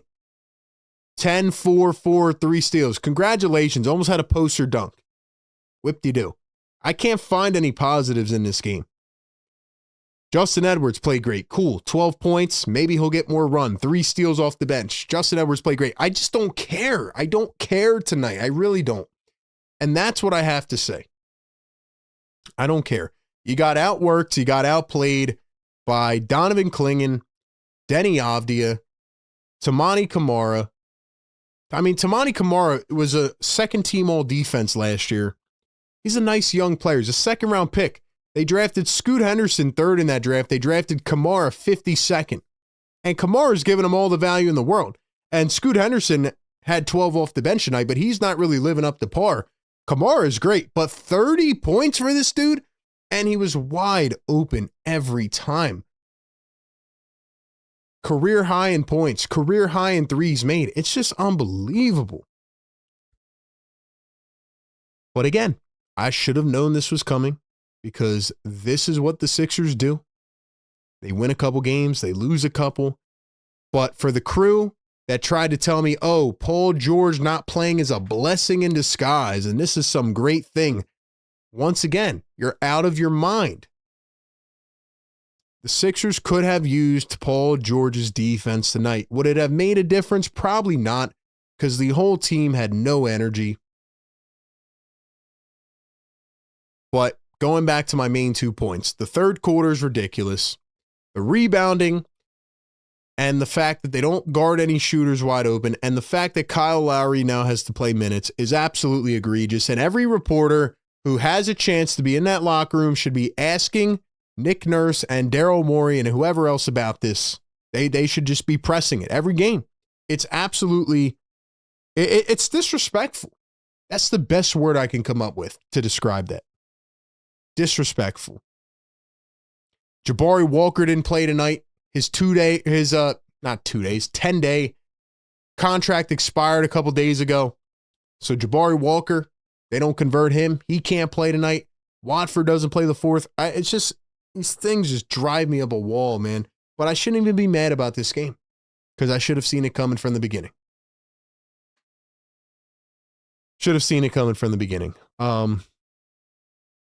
Sixers got obliterated in every category. The Blazers went on a 52-17 run from the end of the second quarter to the end of the third. Sixers had an 18-3 run in the first. And they had, I believe it was a 11-2 run or something like that in the second. And then the Blazers had a 52-17 run. Blazers shot 40% from three, pretty much around 50 for most of the game. Out-rebounded the heck out of them. 20 offensive rebounds for the Blazers. I knew Donovan Clingan would be a good pro, but he was everywhere on the offensive glass. Avdia had 4. Holiday had 5. I talked about it in a pregame show. I said, Holiday's just that perfect point guard. He just makes plays. He's the guy that really scared me tonight, Drew Holiday. But it was Tamani Kamara who went insane.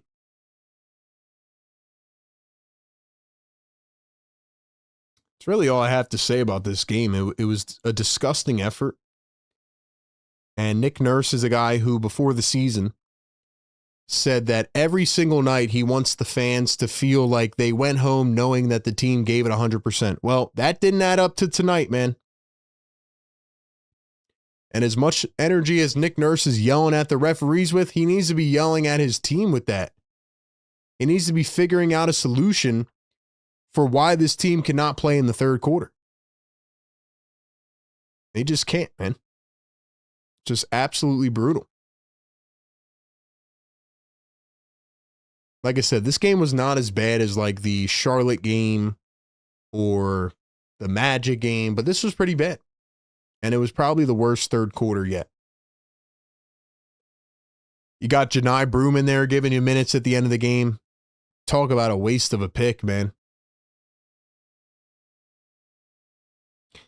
Yeah, I mean, this is just bad. And like I said, it's only going to continue to add up more miles on the legs of Maxey and VJ. VJ's the one that's really shocking for me. I don't know how to describe this rookie year from VJ Edgecombe. He's like, he goes on a stretch for like 10 games. He looks like the best rookie of all time. And then he goes on a stretch of 12 games where he can't find the hoop and he's not involved in the offense. And then he comes back for a 10-game stretch where he's incredible. Then he goes back to nothing. Like, where's the consistency at with VJ Edgecombe? Let him be a part of the offense. Let him run it. I thought Watford did a good job early in this game running the floor. There was a couple nice give and goes from Watford to Drummond to whoever, Maxey. Like, you can't just get so one-dimensional offensively. I mean, Maxey had 30 tonight. It felt like the quietest Maxey 30-point game. He had a couple big threes to try to keep the team in it, but they just kept going backwards.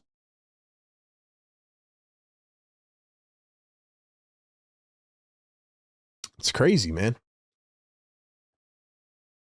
All the energy went away in the second half. I was praising Maxey for his defense a couple weeks ago. I was praising VJ Edgecombe. I said they looked like maybe the best, one of the best backcourt defenses in the league.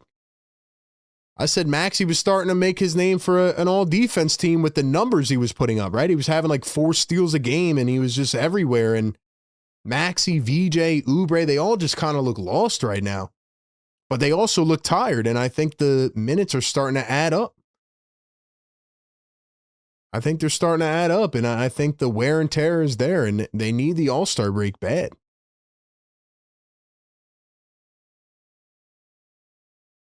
It's just frustrating, man. It's annoying.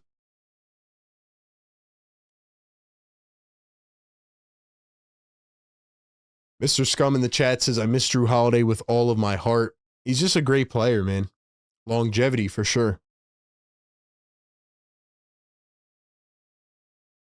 Vincent says Broom played good. Broom, who was he play? 0 of 2.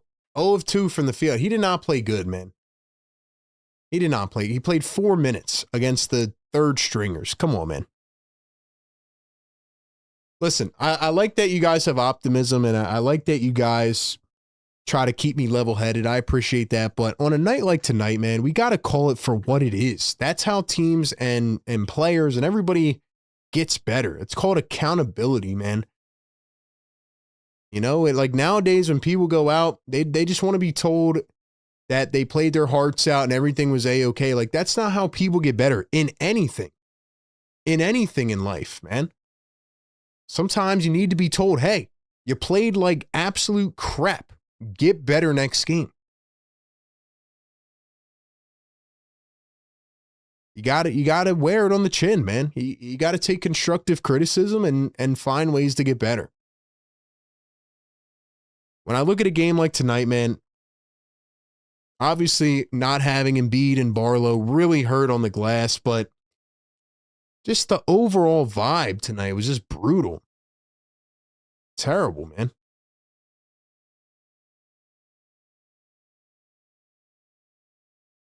Don Boyle says Maxey and VJ looked absolutely gassed. Broom was a +10 because he was playing great defense. Yeah, I can't bring up the plus and minus, man. Kyle Lowry was a plus in the first half, and he had 0 points. The plus-minus is a very, it's a very finicky stat, man. It's most of the time it means nothing. You got to take all these numbers and this data in its relativity, man. You got to take it with a grain of salt. You got to watch the game. I mean, it just, like Kyle Lowry was a +9. Kyle Lowry was a +9 because he hit a shot at the end of the game against third stringers. Like, that doesn't tell me that Kyle Lowry played good. He really, nobody played good.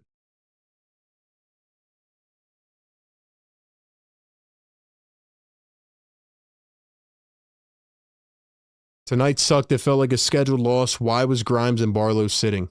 They have an illness.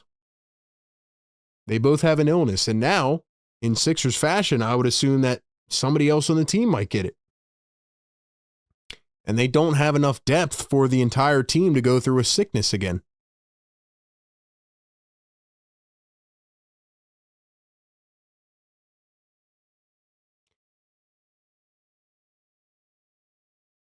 Yeah, I don't know why Kyle Lowry's even on this team. But again, like I said, man, I said this 4 days ago that Kyle Lowry was going to play minutes. I knew he was going to get minutes eventually. I didn't think it would be this fast, but here we are. One illness, and Kyle Lowry is the backup point guard. And then you have people on Twitter that come back at me and they're like, no way. There's no way Kyle Lowry will play minutes. I'm like, man, have you guys watched the team this season? Of course he's going to play minutes. We know how we feel when we hear Joel is not going to play. I wonder how his teammates feel when they find out. I think at this point, they just shrug it off and they're like, whatever, we got to go out and try. But I think they get to the point in the game where they're all winded and they're just like, you know what, we're just tired. Like, and then they just kind of let out and, you know, it's like letting the air out. And then they're just, you know, they just walk through the rest of the game.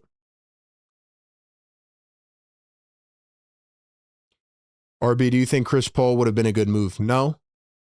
It feels like a Daryl Morey move, but I don't think it'll be a good move. And like I said, everybody's trying to sell me now on Lonzo Ball, but I just don't see that moving the needle, man.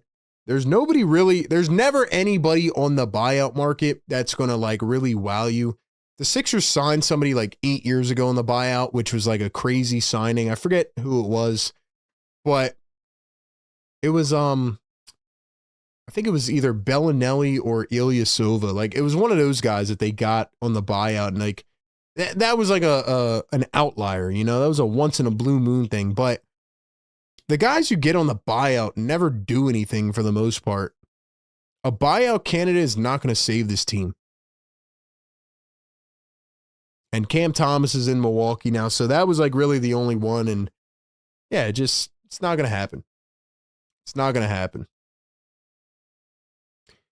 So anyway, guys, that's where I'm at. We'll give our player of the game here. Who do we think it's player of the game? I'm giving it to Tamani Kamara. Guy absolutely balled out. 30 points, 8 for 10 from 3, beating both of his career highs. He had 3 assists. He had 3 rebounds, 1 assist, and 3 steals.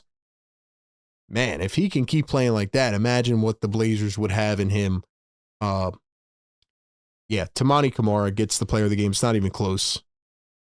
Even though Avdia had 26, 10, and 8. He almost had a triple-double. You could make the case for Avdia, but I'm going to give it to Kamara. He was incredible. Scum says Drew Holiday for the memories. Yeah, Drew Holiday played a good game, I think. 13, 7, and 7. Did his thing. All right, man. Before we get out of here, I got to give one more shout out to our great partners of the show over at Sleeper. Let's see how our picks did tonight. Let's go ahead and pull those bad boys up. Halftime, we were looking great. It was a 1-point game. Sixers were leading. And then at the end of the game, it kind of all fell apart. We had Watford under 5.5 boards. He goes for 2. That's a money pick. We had VJ over 25.5 points, rebounds, and assists. He ends up with, he ends up with 20, so he went under. Drew Holiday over 14.5. We did reverse jinx him. Holiday at 13. And then Donovan Clingan over 11.5 boards. He had 7. So we went 1 of 4. 2 of them were reverse jinx type of picks. So in my mind, those are wins. But nonetheless, man, another iffy night on Sleeper, but you can probably do way better than I can. Download the Sleeper app, check it out, use code PHILLYTAKE, get a 100% deposit match up to $100 over on the Sleeper app. And make sure you check out their new prediction markets that they have just released. All the odds, all that and more. Get a free $20 entry on Sleeper as well, just when you download the app and sign up.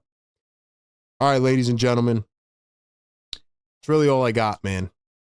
Sixers get obliterated by the Blazers. They lost by 17, but it was probably like a 30-point loss, to be honest. I mean, they did not play well whatsoever. They have to correct the same things we say every single game, and they just need to pick it up. They need to pick it up. Simple as that. Brutal. Absolutely brutal.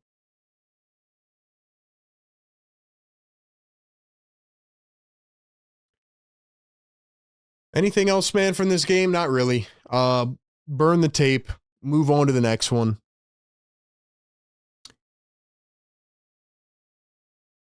Player of game, Denny Avdia. He's a facilitator. He's a really smart ball player. He is. Avdia continues to take a leap. He's having a really nice career. He's carving out a nice niche, 25 years old. RB showed more effort than the Sixers tonight. Exactly, man. We all did. But anyway, that's where I'm at, man. Sixers go down in Portland on a late Monday night.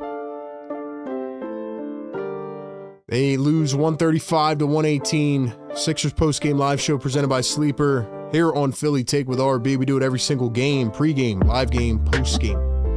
Turn on your notifications. Don't miss any of the content. Follow us everywhere.